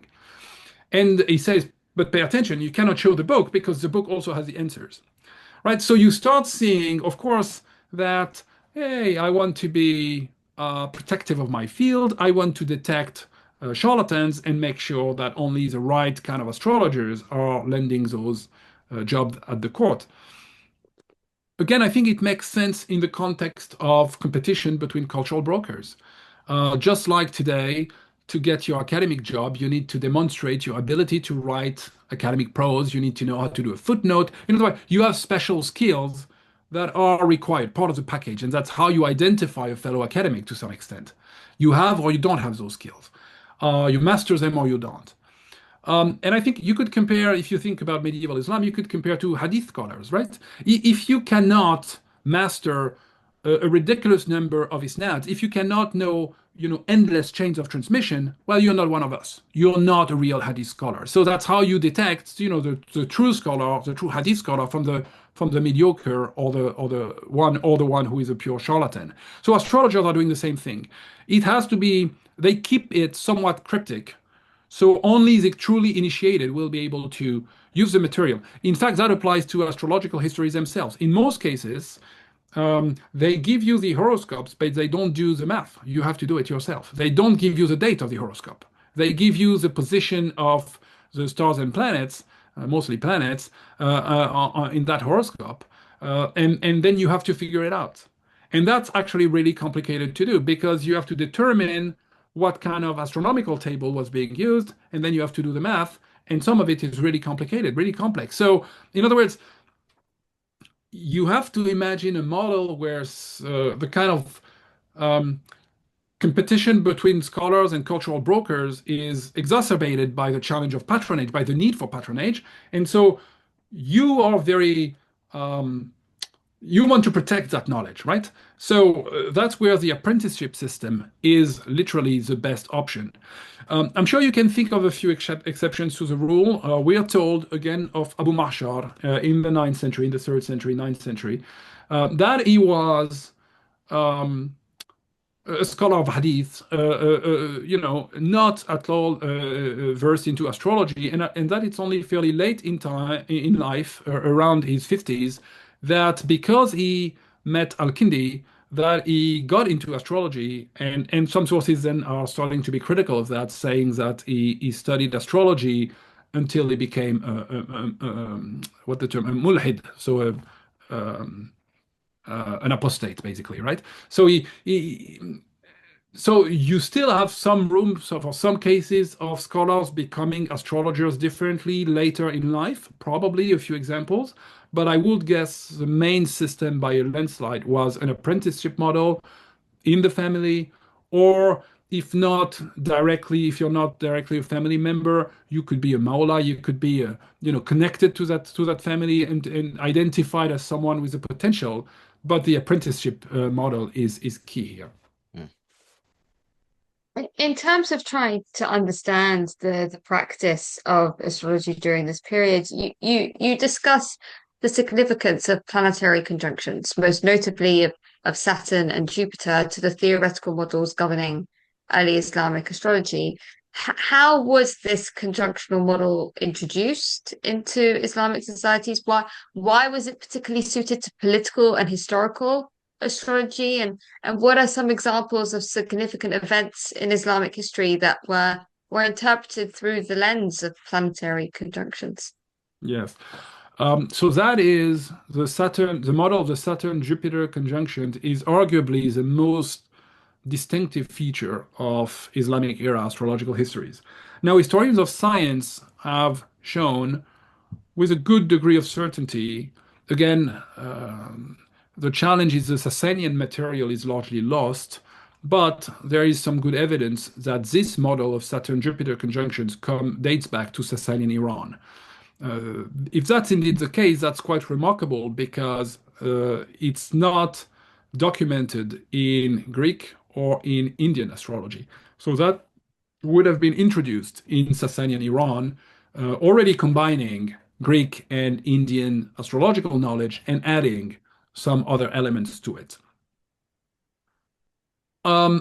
This is not the only thing that my astrologers are using. They use many other things, and we'll talk about that. But this is the most distinctive element and very, very, very prominent. Saturn-Jupiter conjunctions recur at a 20 years interval. And the last one was in December 2020. The next one will be in 2040. So that creates a very rigid framework, very binding framework. We'll come back to this. But not every Saturn-Jupiter conjunction is of equal importance from the astrological perspective. Basically, every 20 years, you have a small conjunction. And for a long time, about 240 years, those conjunctions tend to stay in the same, what they call triplicities, that is, for instance, the 3 signs of water, the 3 astrological signs of water, or the 3 elements or the 3 astrologicals of fire. So for 240 years, you have maybe fiery signs, and then you transition to, say, watery signs. That's a shift. And that conjunction that marks a shift from one triplicity to the next is regarded as much more significant than the smaller ones every 20 years. And continue to fast forward, after almost a millennium, after about 960 years, you're back to square one. So if your first conjunction was in Aries, 960 years later, you're back to the same place. And that is what they call the Great Conjunction, which is the most meaningful and powerful of all. So there is a hierarchy between those conjunctions. Great conjunctions, about every millennium.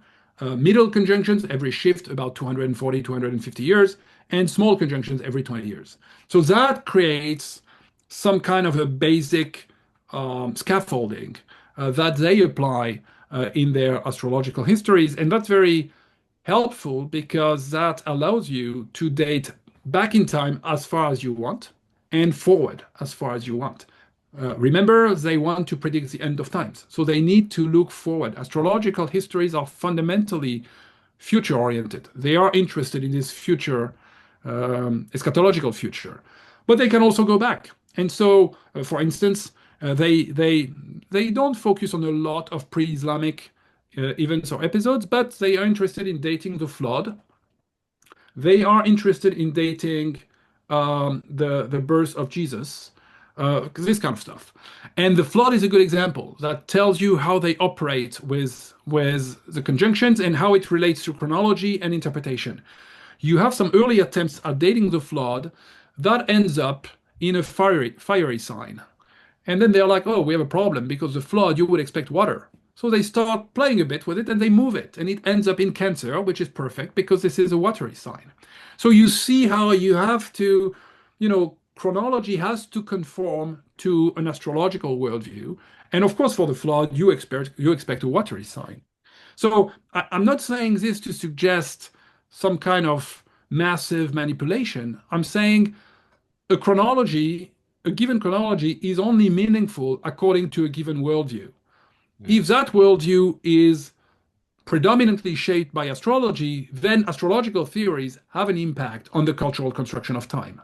And so the Saturn-Jupiter conjunctions become immensely important in astrological histories to construct our timeline. So I can give you one Islamic era example, and then we'll at some point we'll look at the full picture. The so-called Abbasid revolution of 750 is perfectly well announced by a Saturn-Jupiter conjunction in 749. And we have many versions of that horoscope that, explains the inevitable downfall of the Umayyads of Syria and the new cycle starting with the Abbasids. It's interesting, in fact, because you see how it connects, back to your point, to what we call political astrology, right? You're basically saying, well, the heaven have spoken. The planetary conjunction inaugurates a new cycle, and this cycle is in that case, the Abbasid cycle, right? In fact, this horoscope in Arabic is usually titled Kiran al-Dawla al-Abbasiyya, the conjunction of the Abbasid Dawla.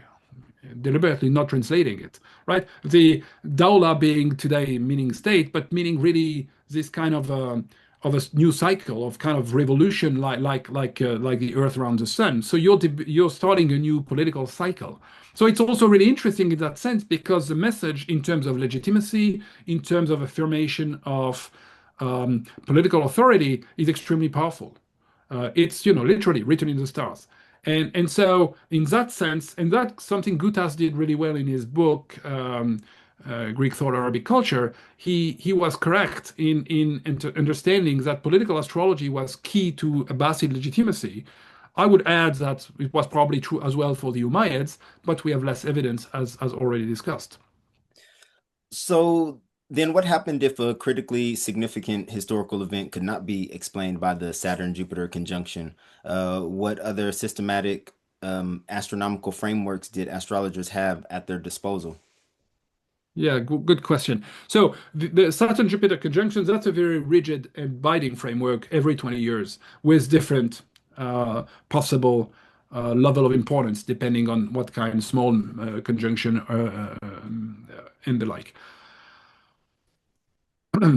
The conjunction is meaningful for the entire period because depending on where the planets are on your horoscope, and depending on basically, if I simplify a bit, the degrees on the astronomical arc, that tells you, this is going to happen in the second year of the conjunction, or in the fifth year of the conjunction, or in the 10th year of the conjunction. So the conjunction is not meaningful just when it happens, it's meaningful for the entire period of the conjunction.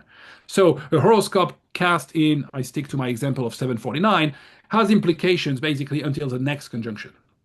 But that being said, you're correct that if you limit yourself to the Saturn-Jupiter conjunction model, a lot is missing. And so, of course, astral scientists were including many other models, including eclipses of the moon and the sun, including other celestial portents ranging from comets to, signs of various kinds. I would still argue that the big organizing principle for a long time remains the Saturn-Jupiter conjunctions until some scholars, I'm thinking al-Battani in particular, really tries to combine completely conjunctions and eclipses. In other words, was there an eclipse during the year of the conjunction? And that becomes even more powerful. If you think about the Saturn-Jupiter conjunction model, the most obvious date that is missing is the Hijra. There is no Saturn-Jupiter conjunction in 622, none whatsoever. And the previous one is in 610, the next one is in 630. So you're uncomfortably almost in the middle, in between two conjunctions. So again, the 610 horoscope has implications for 622, but they start looking and they find obviously many other celestial portents that can help and shed light.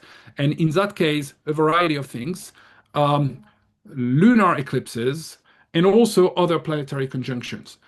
Saturn, Jupiter remain the most important ones, but Mars, Saturn conjunctions are also important and meaningful, and sometimes other conjunctions with the planet Venus in particular. And so for 622, you have all of that. You have a bunch of eclipses and you have planetary conjunctions, albeit no Saturn-Jupiter conjunctions.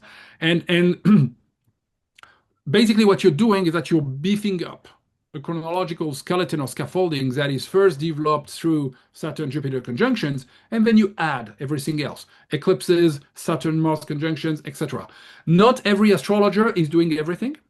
Some of them have very exclusive models, and some of them combine most of what I just mentioned or all of what I've just mentioned. So you have some variations, but that means that as an astrologer, you have a lot of options on the table to find meaningful celestial omens to explain whatever historical episode you're trying to make sense of.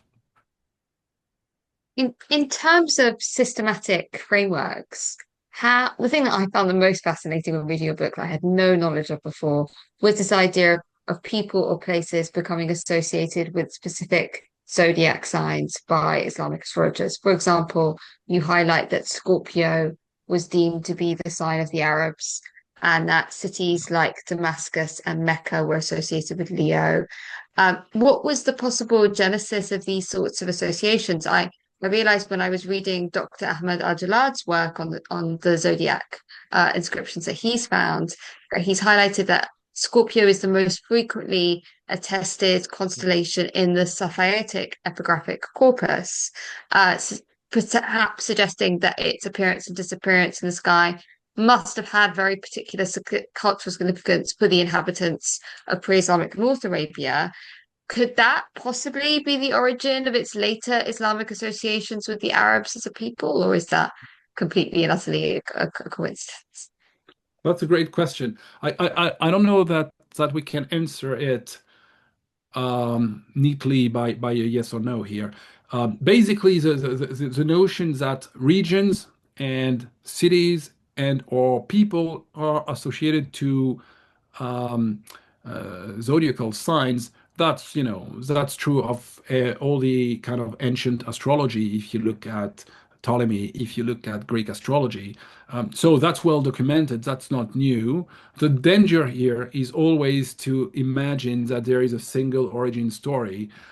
So basically, historians of science have been debating models and influences. They imagine that, again, imagining, I think wrongly, that Baghdad was a starting point. They imagine that at first it's mostly Indian astrology that dominates, and then it's replaced by Ptolemaic astrology or astral sciences. I think this is wrong for a variety of reasons. Yes, there are debates. Yes, there are moments when one kind of scholarship can be favored, but in general, all of that is already well known. We have plenty of evidence of Ptolemy being well known under the Umayyads, especially through Syriac sources. So I think we've exaggerated this kind of transition from Indian astrology replaced by Greek astrology. And so when we want to look at origins of why is Scorpio associated to the Arabs, well, it's widespread in astrological theories, and I'm a bit reluctant to imagine that there is a single origin here. So your point about the evidence in the Safavitic corpus, well, that's interesting. At least it tells us that yes, this Scorpio sign is very meaningful here, very important. And so that's an interesting element to imagine, maybe not at an origins, but at least that it kind of reinforces some kind of connections. Because again, in that specific worldview, this is particularly meaningful and significant. But beyond that, I think if you look carefully through Greek astrology, through Indian astrology, you will find elements pointing in different directions. And again,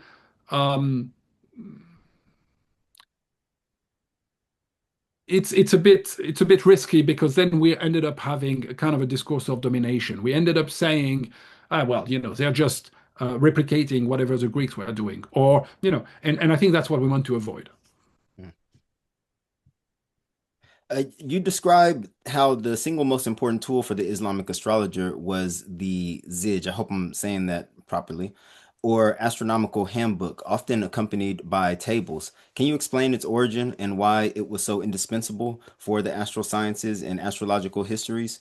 In particular, how many extant manuscripts do we have preserving early examples, and what can the extent of their preservation tell us about the pre-modern cultural and intellectual importance? Last thing, do these manuscripts also help us to chart the popularity of eventual decline of the Zij?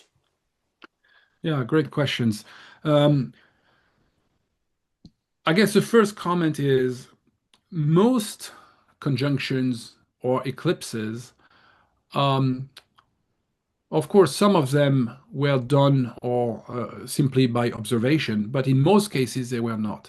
They were done by mathematical or by mathematical astronomy. They were calculated. Um,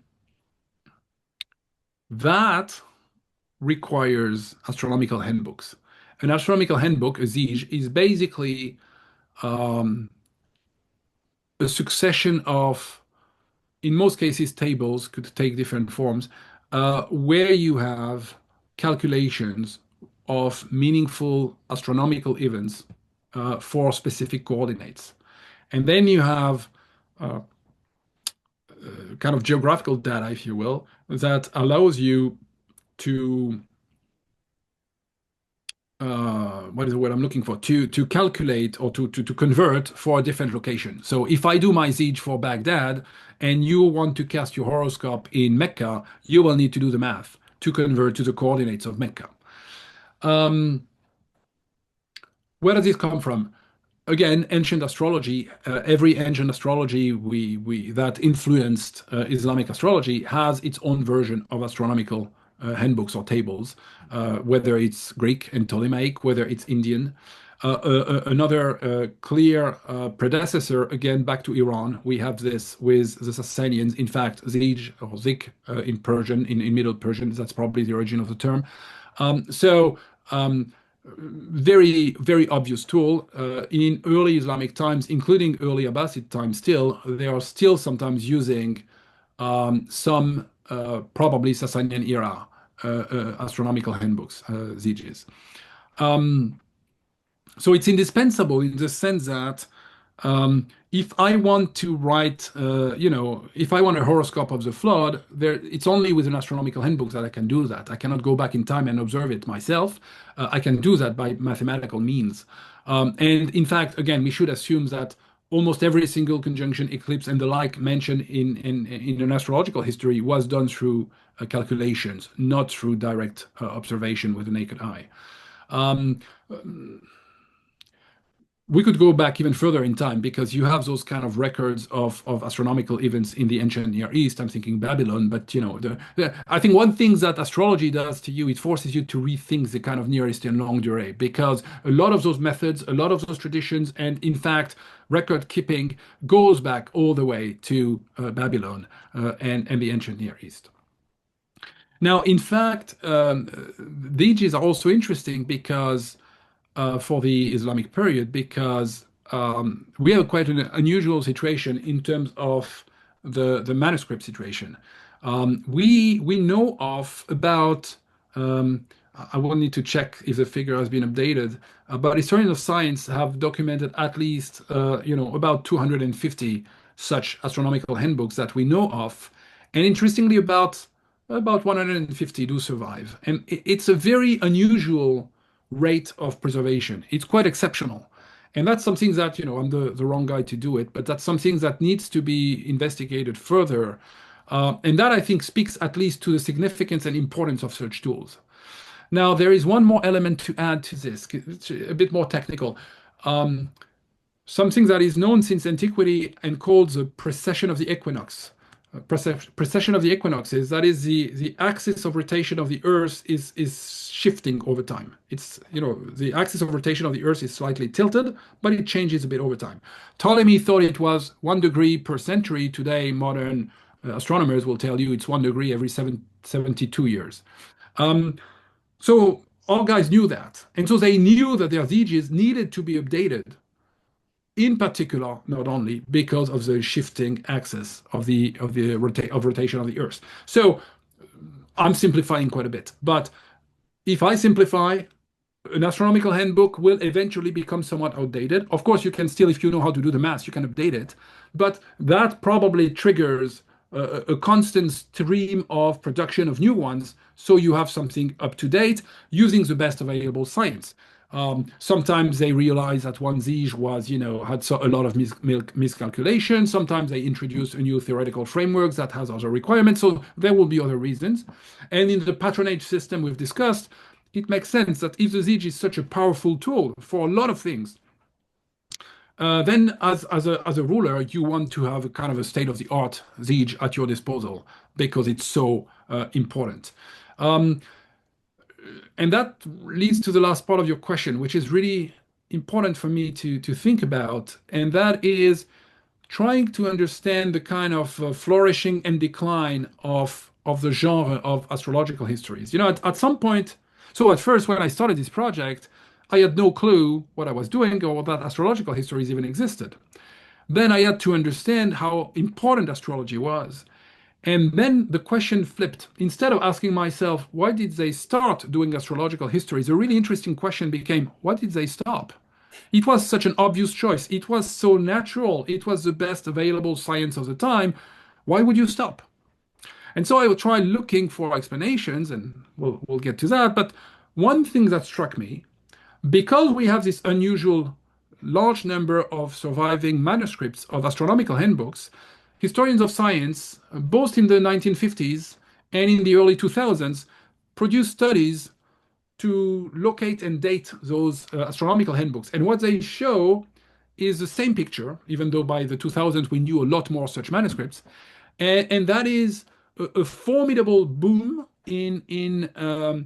of astronomical handbooks in early Islam, culminating in early Abbasid times, and then a gradual diminution or a decline in the 9th and 10th centuries of the Common Era. Now, I don't want to make an absolute correlation because, or rather, I don't want to make an absolute causation. I should say correlation is not causation. But interestingly enough, the chronology of when the astronomical handbooks start to decline coincides with when astrological histories came to an end as a phenomenon. That's not enough to explain what's going on. If nothing else, because astrological histories ended, at least for centuries, but astrology never ended. And if you want to practice any kind of astrology beyond astrological histories, you still need astronomical handbooks. So someone better qualified will have to try to make sense of the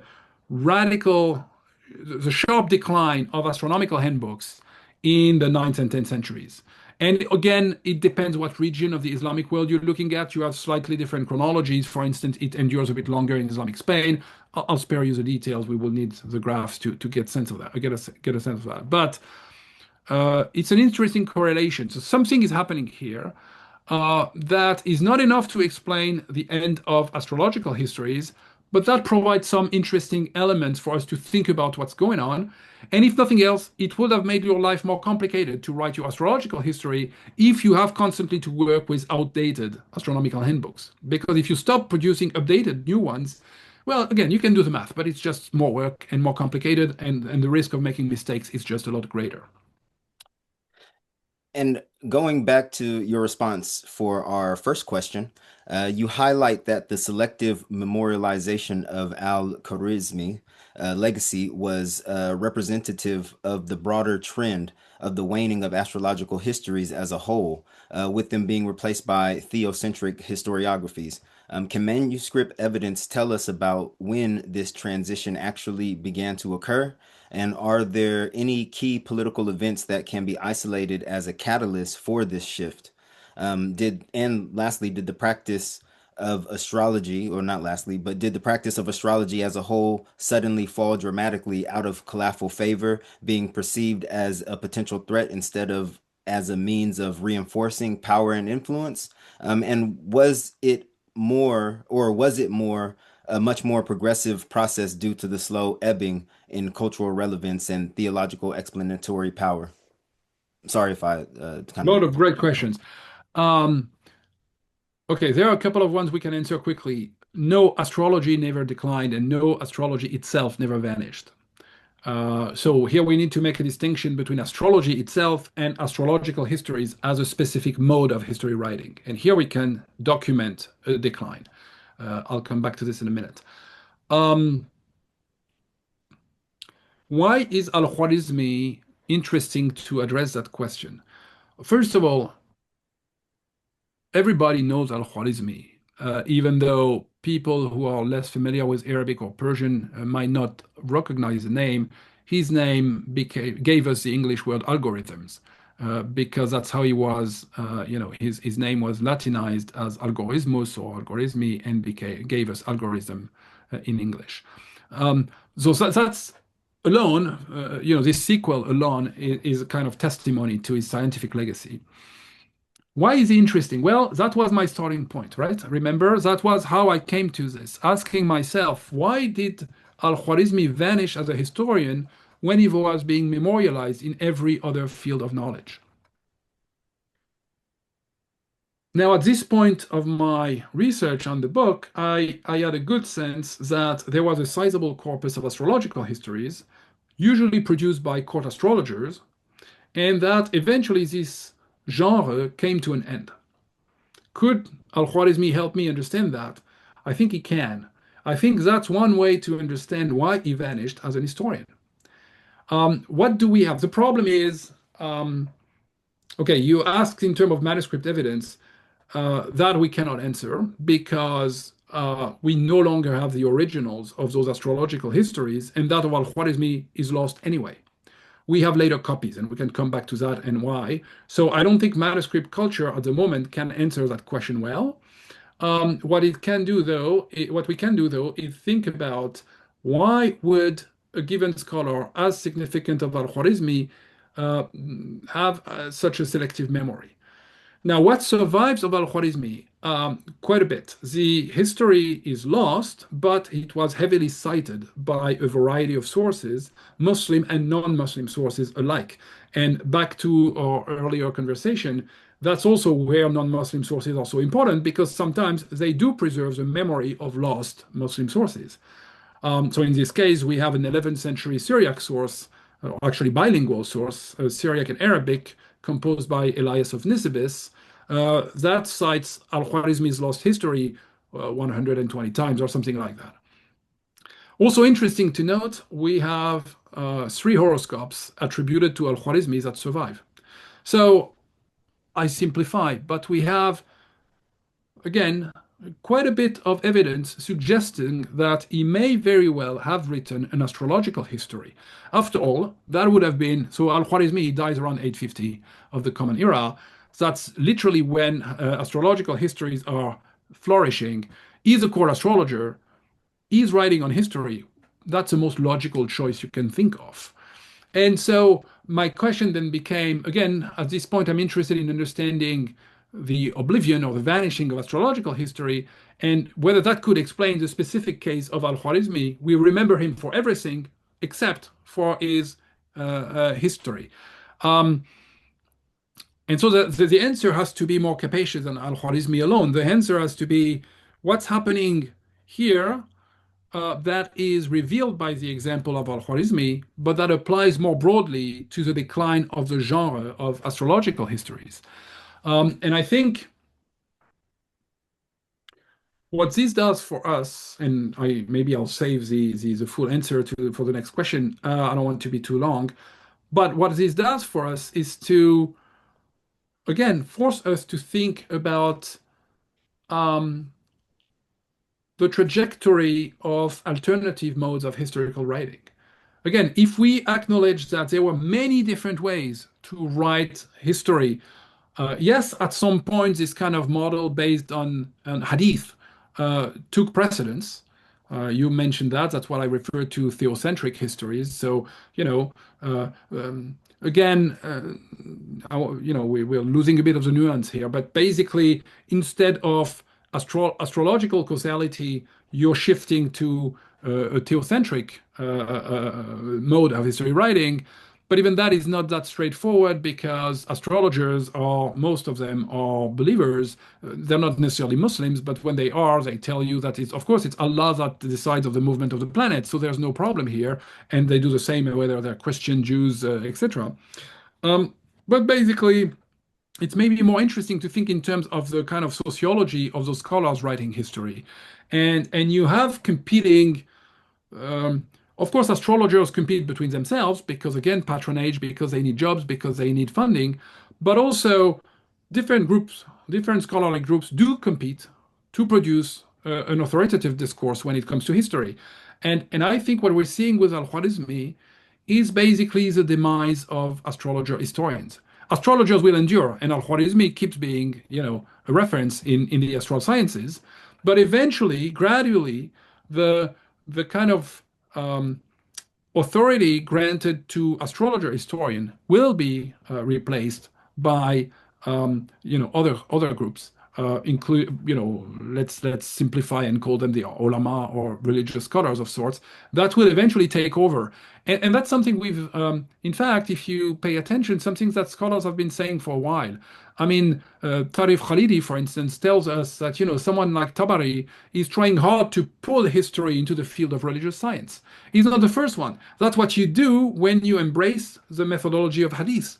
The fact that I start writing history starting with an isnad, like in hadith, well, I'm doing something. I'm moving the discipline of history, again, using modern academic boundaries, closer to hadith and further away from, say, astrology in my case, which was another way that different kind of scholars were practicing history writing earlier. So I think al-Khwarizmi, therefore, is illustrative of these tensions between competing scholarly groups with competing epistemology, with competing methodologies that compete to have to produce this kind of authoritative historical discourse.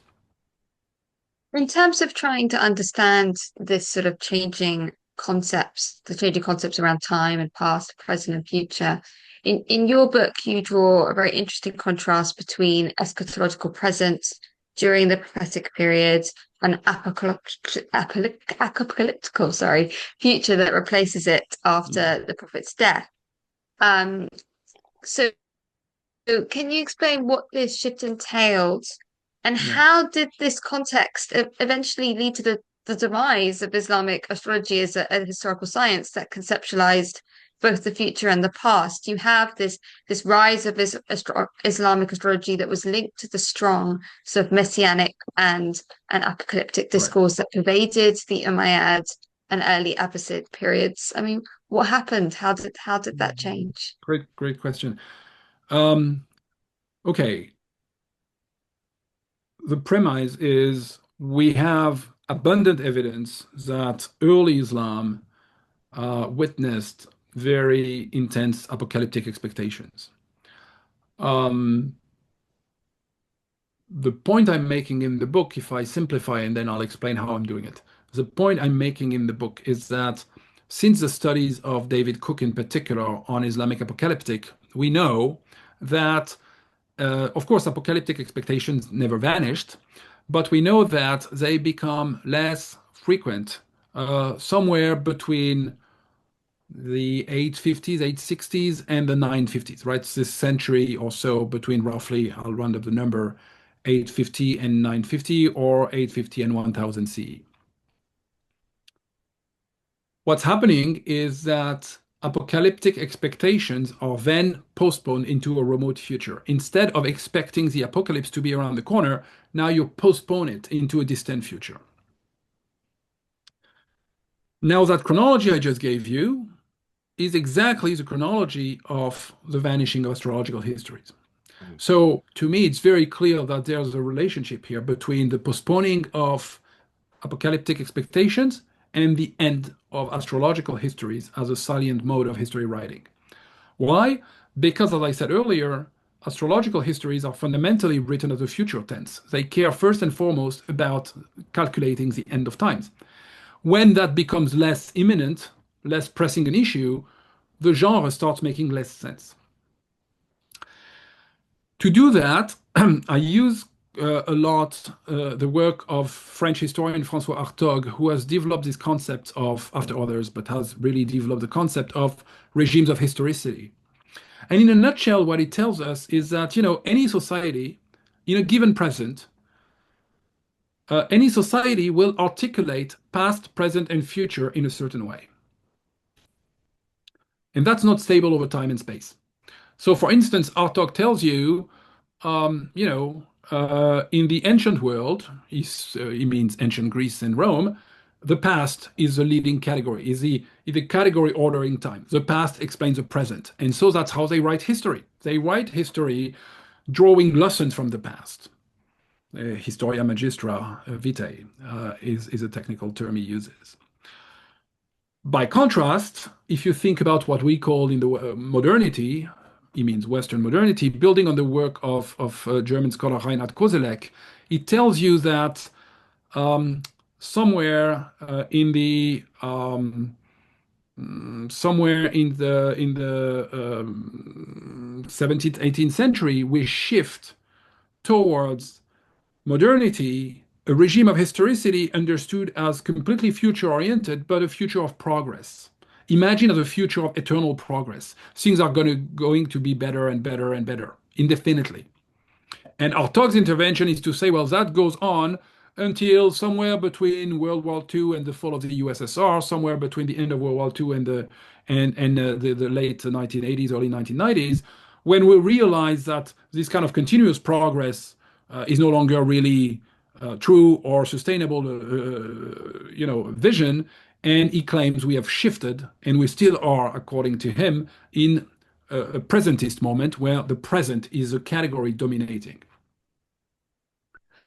Okay, hopefully that's enough to give a very quick sense of the concept of regime of historicity. What it does for me is help me to try to make sense of the vanishing of astrological histories. What I contend in the book is that early Islam is focused on the apocalypse, and therefore he is following a future-oriented regime of historicity, very different from the modern future regime of historicity I was talking about, which is a future oriented towards progress. By contrast, mine is a close future oriented toward the apocalypse. What happens then? Well, we know that the apocalypse is postponed into a remote future somewhere between the 9th and 10th centuries. Well, that prompts, I argue, a change, a shift of regime of historicity. And what comes next is a different way of organizing time, and it's now the past that explains the present. And you see the rise of universal histories, best exemplified by Tabari and the usual suspect. The past now explains the present. By contrast, in an astrological history, it's the future that explains the present. Your future is geared toward the apocalypse. So what matters to decide what you're going to do today is the expectation of this imminent apocalypse. And so back to the first part of your question, I tried to push this a bit further by trying to see if, and that's tentative, but that's, forcing me to think about categories of time and the order of time in early Islam. There is no debate that the early Islamic period is full of apocalyptic expectations. We have that everywhere, on epigraphy, on coinage, in the sources. We know that some Caliphs consider themselves to be the Mahdi, the eschatological savior, in Umayyad times, in Abbasid times. There have been more of a debate about whether or not the Prophet Muhammad himself was preaching the end of time. It's an old idea, Paul Casanova, for instance, in the early 20th century, that was abandoned for a while and then came back, and it's debated a topic.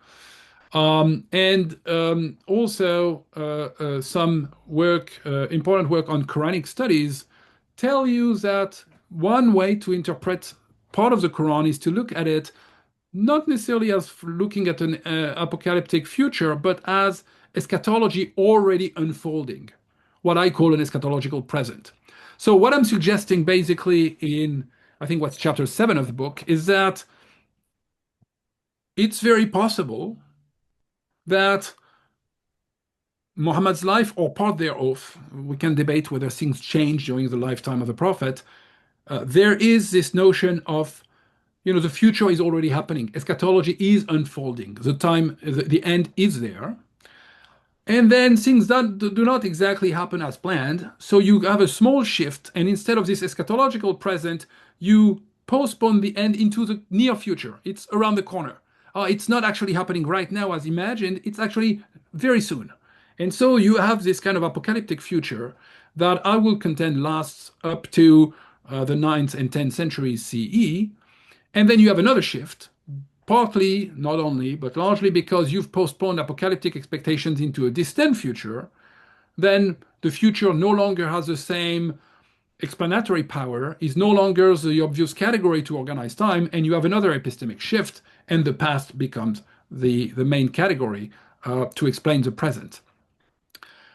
If this is so, then you have an explanation for the end of astrological histories. Because astrological histories, being future-oriented, they only make sense as long as you operate in a future-oriented regime of historicity. When you change, you need to write history differently.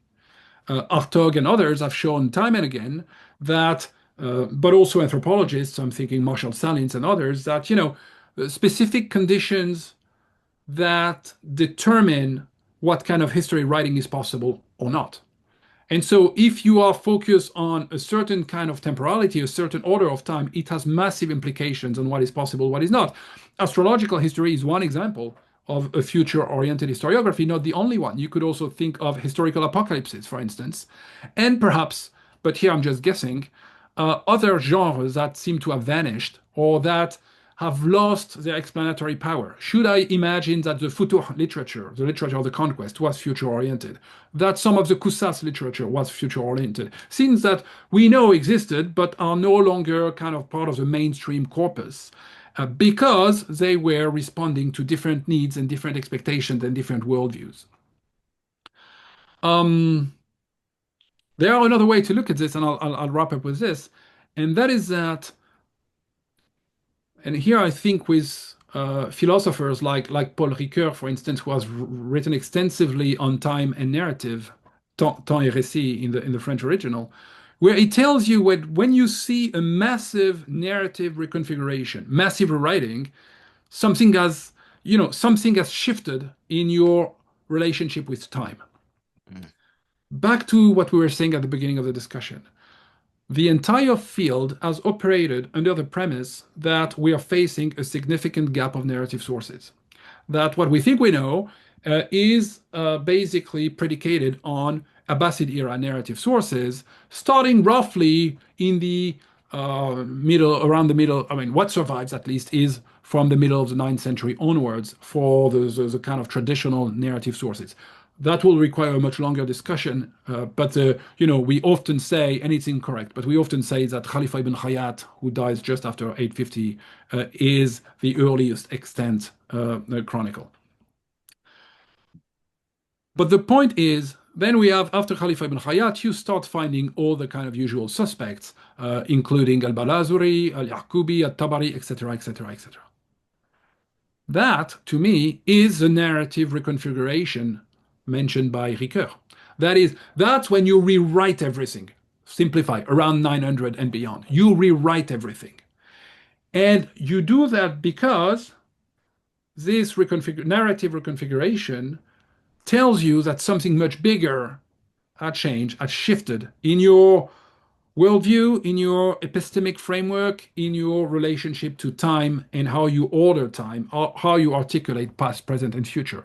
So all that to say that I think you can use here theory quite fruitfully to hopefully make sense of the end of certain modes of history writing, best exemplified by astrological histories, and understand why new forms of history writing are taking over.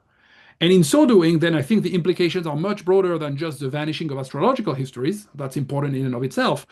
But maybe we're just explaining now that the so-called gap of narrative sources is an optical illusion, both ancient and modern, because we had failed to identify this shift in regimes of historicity that prompted a massive rewriting, a new narrative configuration. So what we call classical Abbasid historiography is a produce of this shift. Interesting. Uh, you note that the importance and production of astrological histories endured longer amongst Shi'i scholar circles than in Sunni circles, and you highlight the correlation with David Cook's observation that apocalyptic traditions significantly declined in the Shi'i sphere in the mid-10th century, and a century after they declined in the Sunni sphere in the mid-9th century. Although Cook doesn't himself draw this connection, it's quite striking that the mid-10th century also marks the beginning of the major occultation of the 12th Imam for Proto-12ers, when the messianic expectations for his possible immediate return would have been significantly postponed into a remote future. Could this also explain why astrological histories remained prevalent amongst Shi'is around a century longer than Sunnis, whose messianic expectations around the Mahdi waned earlier? I love that. I think that's a great point you're making, and a connection that has not sufficiently been done. You're correct. As long as the Imam is in the world, your kind of apocalyptic timeline has to be very different than after the ghaiba, than after the occultation. And it's interesting because we do have, evidence of astrological histories enduring slightly longer, indeed, in Shi'i circle, or at least produced by Shi'i authors up to the middle of the 10th century. So again, the chronology aligns perfectly. So yes, I think context is everything. So I think here you have an important element to factor in that again kind of contributes to, and sometimes it can be really paradoxical, right? And it's a much broader conversation, but the occultation is also the time when that will allow kind of those kind of Shi'i political bids to be so successful, and then you start the so-called Shi'i century. So the occultation does a lot of things here that are, slightly counterintuitive at first, but certainly, again, if you just want to think about what I was saying earlier in terms of a radical epistemic shift, wow, I mean, that's one, that's something that could prompt one because instead of having access to the imam, you've lost that connection. And that's absolutely massive. And that, maybe not for everybody everywhere, but at least for, the kind of elite, scholarly elite, proto-Shi'i scholarly elite, that must have been, a massive, massive change to adapt to. So I think, yeah, that's a really good. I like this idea.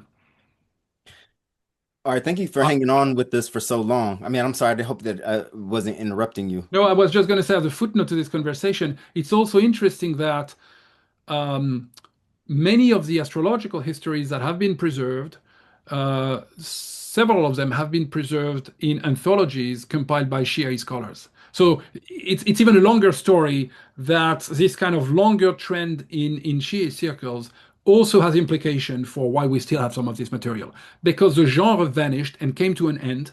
But the reason we know something about it is, of course, because it was memorialized and preserved by some later scholars. We're back to the question of teaching and training and apprenticeship.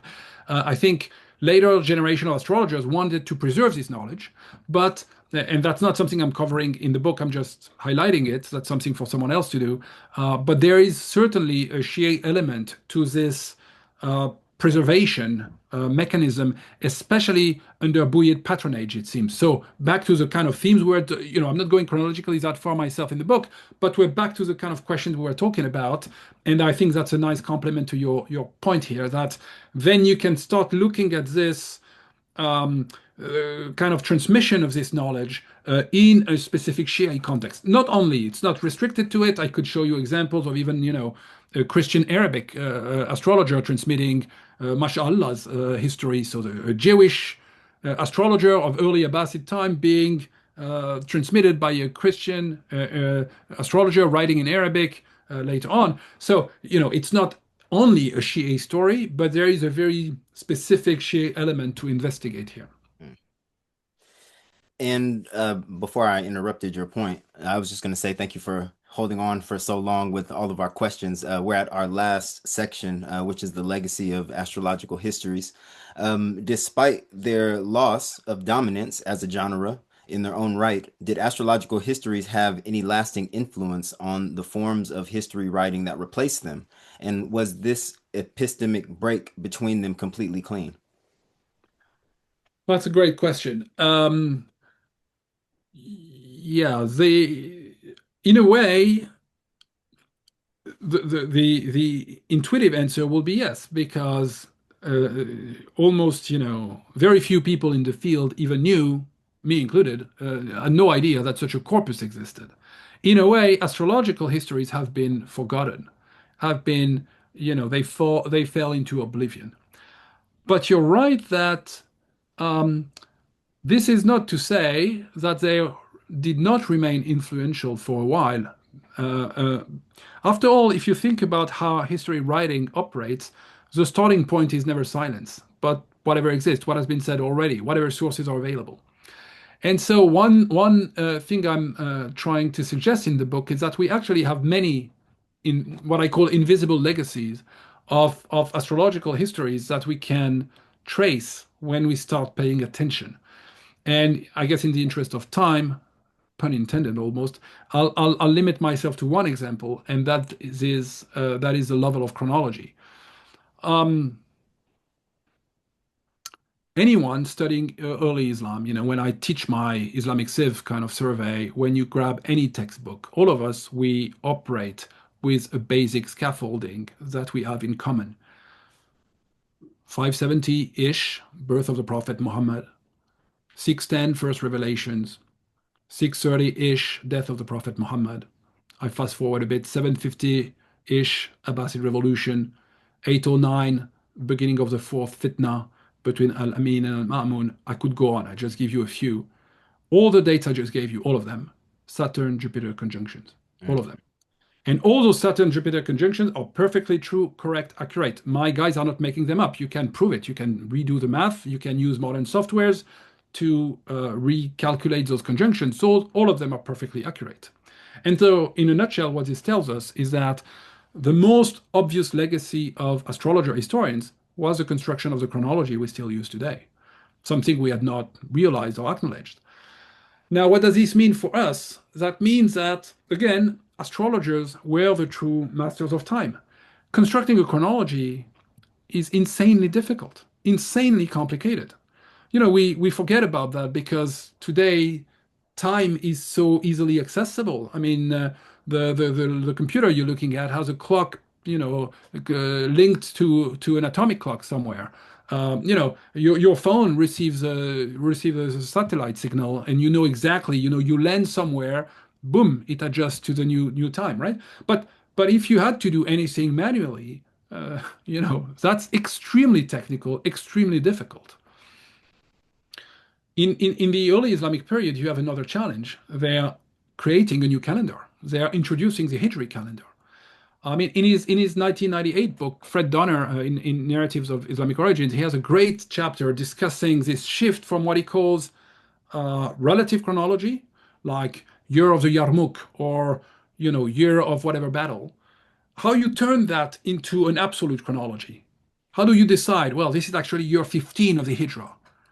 How do you do this kind of, again, I don't think we've spent enough time thinking about how insanely difficult that is. And there are many ways to do this. You can imagine some kind of traditionist taking notes and trying to do that in real time.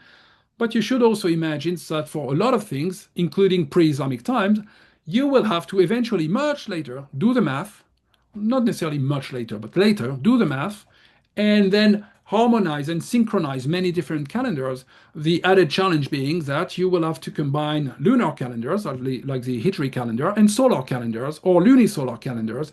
And that again is already very complicated. So back to the conversation we were having about astronomical handbooks in particular, that's literally the job of the astrologer. That's what they do. They keep converting times, converting. Many astronomical handbooks also have tables or guidelines to convert between calendars. So that's what they do. That's the bread and butter of what they do. And so it makes good sense then to start looking at them as the actual masters of time, among other things, in charge of constructing a chronology. The next question is, of course, is that manipulating the chronology? Are you kind of inventing it? And I certainly not advocating from some kind of conspiracy theory or some kind of skeptical approach. No, we can demonstrate the historical existence of the Prophet Muhammad within that chronology. We can demonstrate that the Umayyads were replaced by the Abbasids, etc. So no, they're not inventing, they're not making it up. But they are slightly bending when they need to. They're slightly bending the chronology so it fits and makes sense according to a given worldview. And because astrology and astrological theories are so prominent in shaping that worldview, then that's the language they're using. So in a way, astrology here is a language of time and of chronology. And so that's not to say that the prophet was not born around 570. I mean, according to my guys, that's 571 because that's when the conjunction occurs. Not at all. That's actually making sense, creating a meaningful system that explains everything, and that makes sense of history, past, present, and future. So it creates a very rigid framework, but that rigid framework we're still using today. And so later generation of historians, even though they had rejected astrology as a method and maybe even as a causal link, they still used that chronological scaffolding because it was the best available one. Nobody could do it better. Interestingly, al-Mas'udi in his Golden Meadows in the Muruj al-Dhahab, he has 2 chapters on chronology. One, a chronology according to historians. I forgot the other category he has. And then a chapter at the end on the chronology according to astral scientists. Yeah. And he tells you that he slightly prefers the latter one because it's actually slightly more accurate. So you probably also have, again, back to the competition between cultural brokers, you also have a competition over time and the cultural construction of time, because if I can impose my chronology, man, am I powerful. And so here you see also another tension between cultural brokers, but the chronology of early Islam we still use today is testament to the fact that astrologer historians shaped early Islamic time in ways that we didn't realize, but that we still use today. In terms of everything that you just said about chronology and that the importance of that legacy, you highlight that one of the singular untapped ways astrological histories can be immensely useful to contemporary academics is that they often offer access to some of the earliest available layers of sort of sedimentation in this very stratified corpus of Islamic historiography that is made up of layers of writing and rewriting and interpretation and reinterpretation. You've already just beautifully explained how this applies to dating and chronology, but can they explain also how they have a critical role to play in sort of elucidating construction and interpretation of historical knowledge in early Islam? Can they reveal competing historical memories or alternative paths that predate the imposition of later orthodox narratives that have been forgotten, basically? Absolutely. With one caveat, and that is that most astrological histories offer only limited narrative elaboration, which is also perhaps why the genre was neglected, because it doesn't strike the reader as something, super different or exciting. You feel like if you ignore the horoscope and the technical part and you just look at the kind of more historical narrative, you feel like, yeah, I know this stuff. You might know this stuff, you just don't realize that this is the earliest version of that stuff you can read. Right? I mentioned, for instance, this Jewish astrologer, Mashallah, earlier. He writes about 1 century before Tabari. And yes, if you read his history, you will be like, oh, yes, I know that there is this fitna or that there is this thing. Yeah, but that's the first time you're reading it in an Arabic history of any kind. Mm. So that's important in and of itself. Second, because astrological histories are big on constructing a chronological scaffolding, they also determine the kind of the future of the past, the future of how important episodes can be, should be remembered. In other words, you're doing a selection. You're not remembering everything, and you're limiting options. So if nothing was written about whatever year, it's very difficult to write about that year. By contrast, if everything is about the year of a conjunction, well, you cannot ignore it. It becomes important. So I think you're shaping future possibilities about, that will force you to focus more on this or that. It's not exclusive. There are other ways, and there are, it's not as if astrologer historians had the monopoly of anything, but that's a significant voice. And then there is more broadly what you were saying, which has been a big interest of mine already in my first book, this kind of multi-layered historiography. Because astrological histories, many of them are really early compared to the more traditional sources.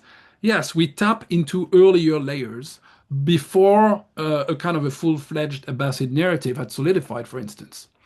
One example I can give quickly, you have extremely interesting material about the Zubayrids, who are those, very dangerous opponents of the Umayyads at the time of the second fitna in the late 7th century.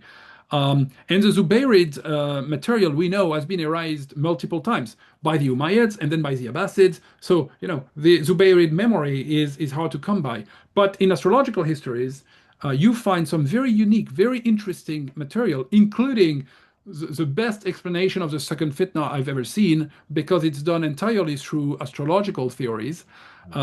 If I can briefly summarize it, we remember that we have Saturn-Jupiter conjunctions every 20 years. And normally they stay in the same element, in the same triplicity for 240 years. But of course, like any rule, you have a few exceptions here and there. And once in a while, one conjunction can go outside of the element to another triplicity and then back. And that's exactly what happened in 690, and that's how astrologers explain. That's why the Zubayrids will take over, but they cannot keep power because then the conjunction returns to the Umayyad one. So it's really fascinating how they come up with these kind of explanations. But the point, I get the broader point is, yes, you start finding elements that predate. In my first book, I made the case for the creation of an Abbasid Vulgate, which is less about forcing interpretations. It's more about, imposing this historiographical skeleton we still use today. And I guess it's still largely true with the caveat that a lot of it was done by the astrologers. And so in terms of the chronological scaffolding, but because then it's much earlier than Tabari and the usual suspects, then you end up having earlier layers before things are fully, have reached their final interpretative stage, their final layer of narrative elaboration. So it can be really interesting in that sense to see, for instance, the kind of narrative surrounding the Abbasid revolution, that's still very much in the making in astrological histories. Or some elements about, I don't know, Karbala or early Islamic episodes that are starting to emerge without being fully there yet, at least not in the form we think we know them, right? You're getting access to earlier versions. And so sometimes that can be quite different, like competing narratives. But most of the time, it's probably mostly a kind of an earlier, less sophisticated, less elaborated upon version. And it's really interesting because in so doing, you can have sometimes a window into changing political agendas, into changing historical interpretation of early Islamic history. Okay.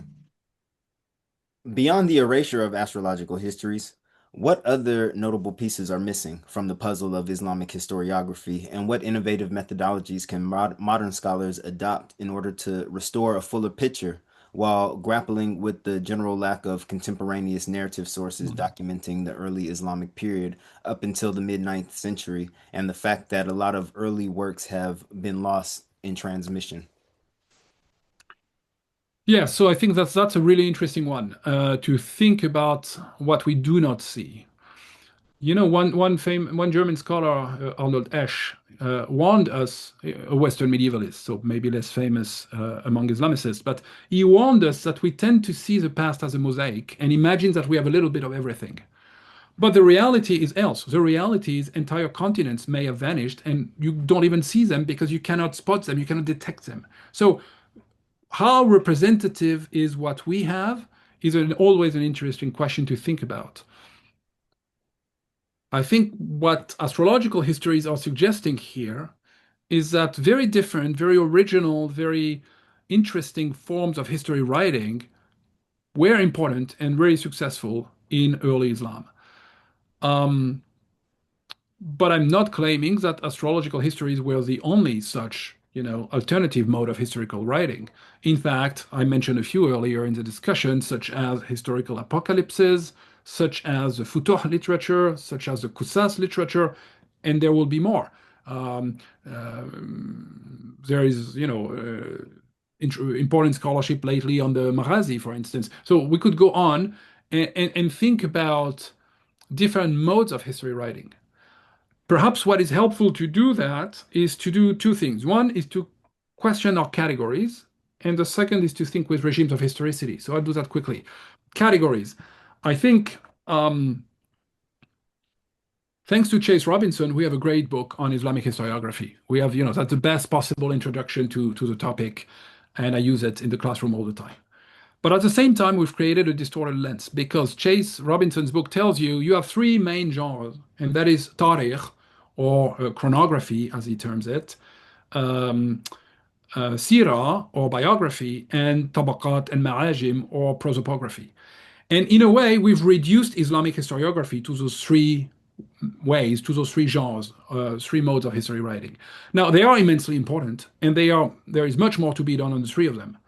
But in so doing, we've excluded non-Muslim sources, or we've treated them separately, and I think that's a problem. We've had this conversation, so I don't repeat myself.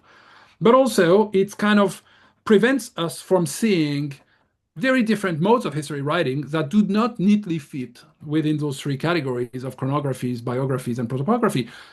There's no room for astrological histories with such a typology. Now, so that's one side. One side, we need to do this kind of, what Germans will call Begriffsgeschichte, conceptual history, and deconstruct our concepts and our categories to think about, more capacious ones or different ones and make room for that. The second is, can we use some theoretical frameworks to help us think about, epistemic shifts and maybe more broadly, epistemic orders that determine what's possible and what's not. We could have a long conversation about Foucault and episteme here, but I'll leave that aside. I'll just revert to Hartog and regimes of historicity. If you think that such a heuristic framework is useful, what it does to you is it shows that different periods operate following very different logics, in that case, different orders of time, and that different orders of times mean very different productions in terms of historical writing, at least, and probably everything else, but we're just talking about historiography here.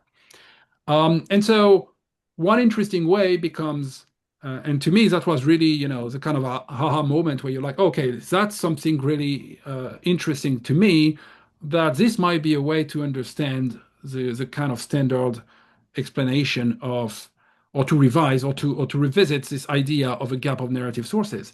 That if the order of time has significantly shifted during the first few centuries of Islam, then it forces me to rethink my categories because my categories are no longer valid. So let me correct what I was saying before. Maybe Robinson's categories are just perfect for the past-oriented mode of regime of historicity that triumphs after, in the 10th century. 9th and 10th centuries. But maybe it's not the best one to approach another regime of historicity, another kind of epistemic order that pre-existed and that we had collectively missed because we were basically looking for at-Tabari a century or two before at-Tabari.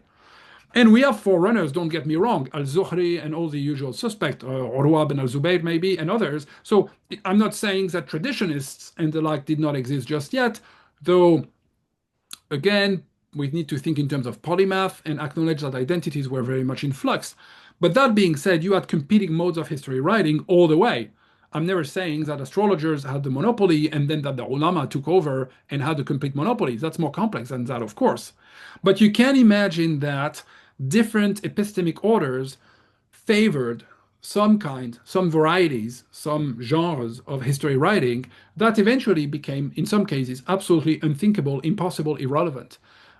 Because ultimately, when the past no longer makes sense in your given present, you have to rewrite it. You have no choice. You need some sense of relationship to the past, some sense of continuity. I think one big element that goes along with the change of regime of historicity in the 9th and 10th century is also the need to integrate what Sarah Savant would call the new Muslims, in our case of Iran, but all those converts, non-Arab converts, and you need to redeem their past. They're like, I'm an Iranian Muslim now. What are we doing about pre-Islamic Iran? If we are just looking at a future-oriented mode of history writing, there's no room for my past. So, you have other things you can start to consider here that are important, that are kind of feed into this new epistemic order, and that give us what we call classical Abbasid historiography, which is, what we normally work on.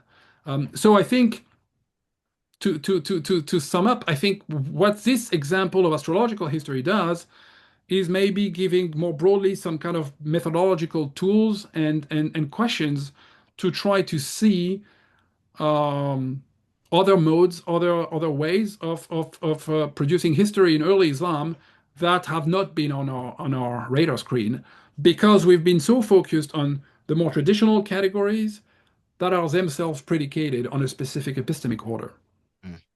I should add to the social history dimension, sorry, that of course that's especially true of prosopography.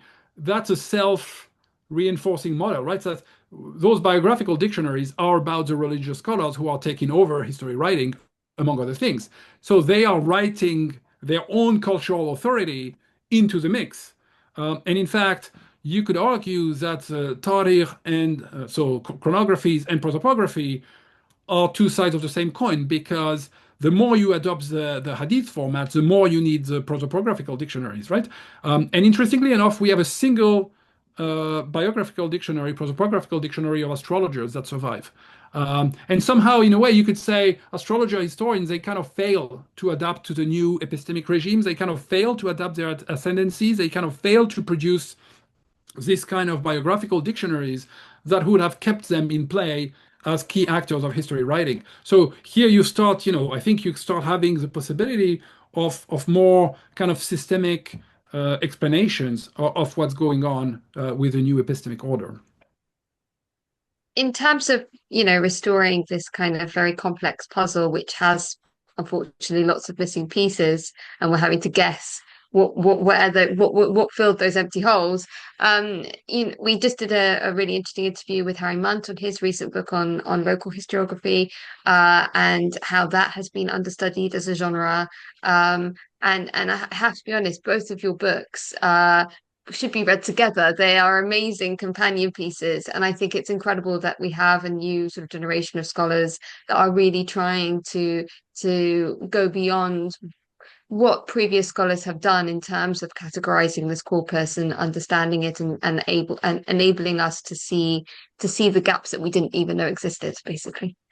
Yeah, I love that, and thanks for complimenting my answer and correcting me. You're right. I should have obviously listed Harry's book into No, the no. mix of no, but I think that's exactly what you're saying. I exactly how I see it. That there are so many ways, and I think to me that's how I ended up becoming an historian of medieval Islam. I was trained to work on the medieval West, and I changed my mind fairly late in the game in grad school, precisely when I realized that as far as medieval Islam was concerned, the sky was the limit, which is again a good metaphor to write on astrology. But you have so much to find, so much to discover, so many options on the table, whereas Western medievalists have to operate in a field that is much more crowded and where you have to go for very I mean you can still make big interventions, but the conditions are very different. So I agree. I think when you start looking at completely different options,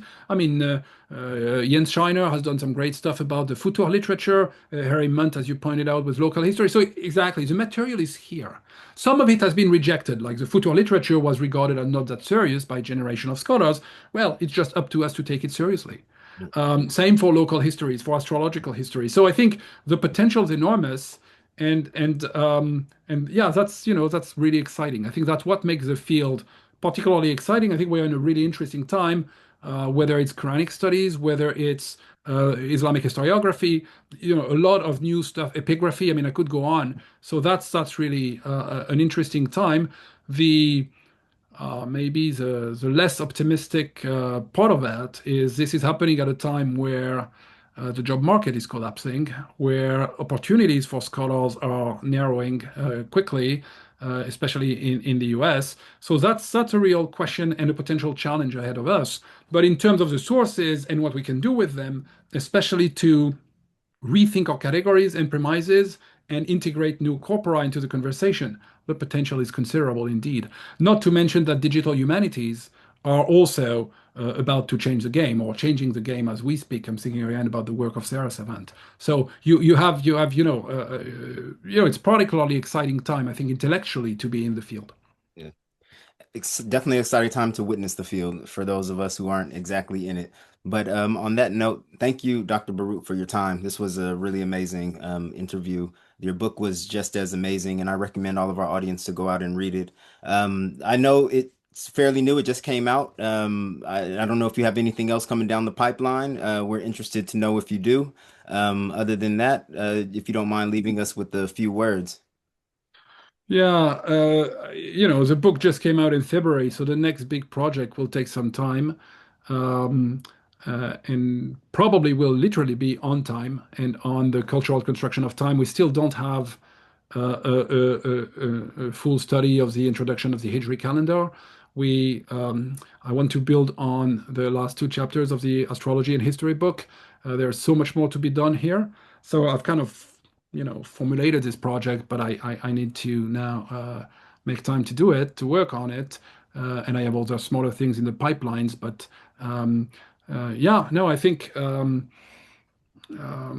I recently I also came back to the topic of periodization from a different angle with a piece on Islamic late antiquity and the place of the Arabian Peninsula in that discussion, and what we do with we've been keen at saying that early Islam is part of late antiquity, but we're still not really treating the sources as part of the late antique library. The late antique library is still very much conceived in Greek, Latin, plus some Syriac, Coptic, and the like, but no Arabic or not much Arabic, not much Hebrew. So, there are interesting conversations to have here as well, again, in the spirit of changing and challenging categories and taking full advantage of um, decentering Islam, positioning it differently in a late antique context. It has merits and demerits. I'm not saying it's a magical recipe or solution, but if we have to do it, we have to do it entirely and not just,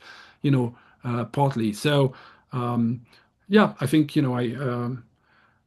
I see plenty of interesting questions to raise and to ask. On top of that, some regions, things are not stable. When I was doing my PhD 20 years ago, I had the good fortune of being a fellow of the French Institute in Syria, in Damascus, for many years. I spent 4 years in Syria. Um, and, over the last 15 years, that has not been an option.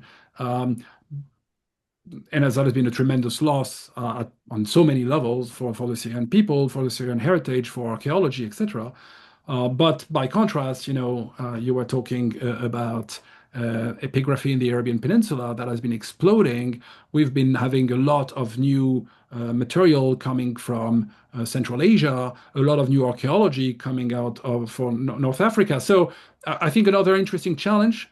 Um, think about the early Islamic world as more multilingual and cosmopolitan, and also a better balance in our geography of knowledge. We still think very much about the Umayyads in Syria, but not very much outside of it. One idea I want to explore further I've been teaching a bunch of times a class entitled From Damascus to Cordoba, the Umayyads East and West, to reclaim this kind of Umayyad longue durée and stop imagining a first dynasty first Umayyad dynasty in Syria completely disconnected from the Umayyads of Al-Andalus, which I think makes very little sense, but that's still the norm.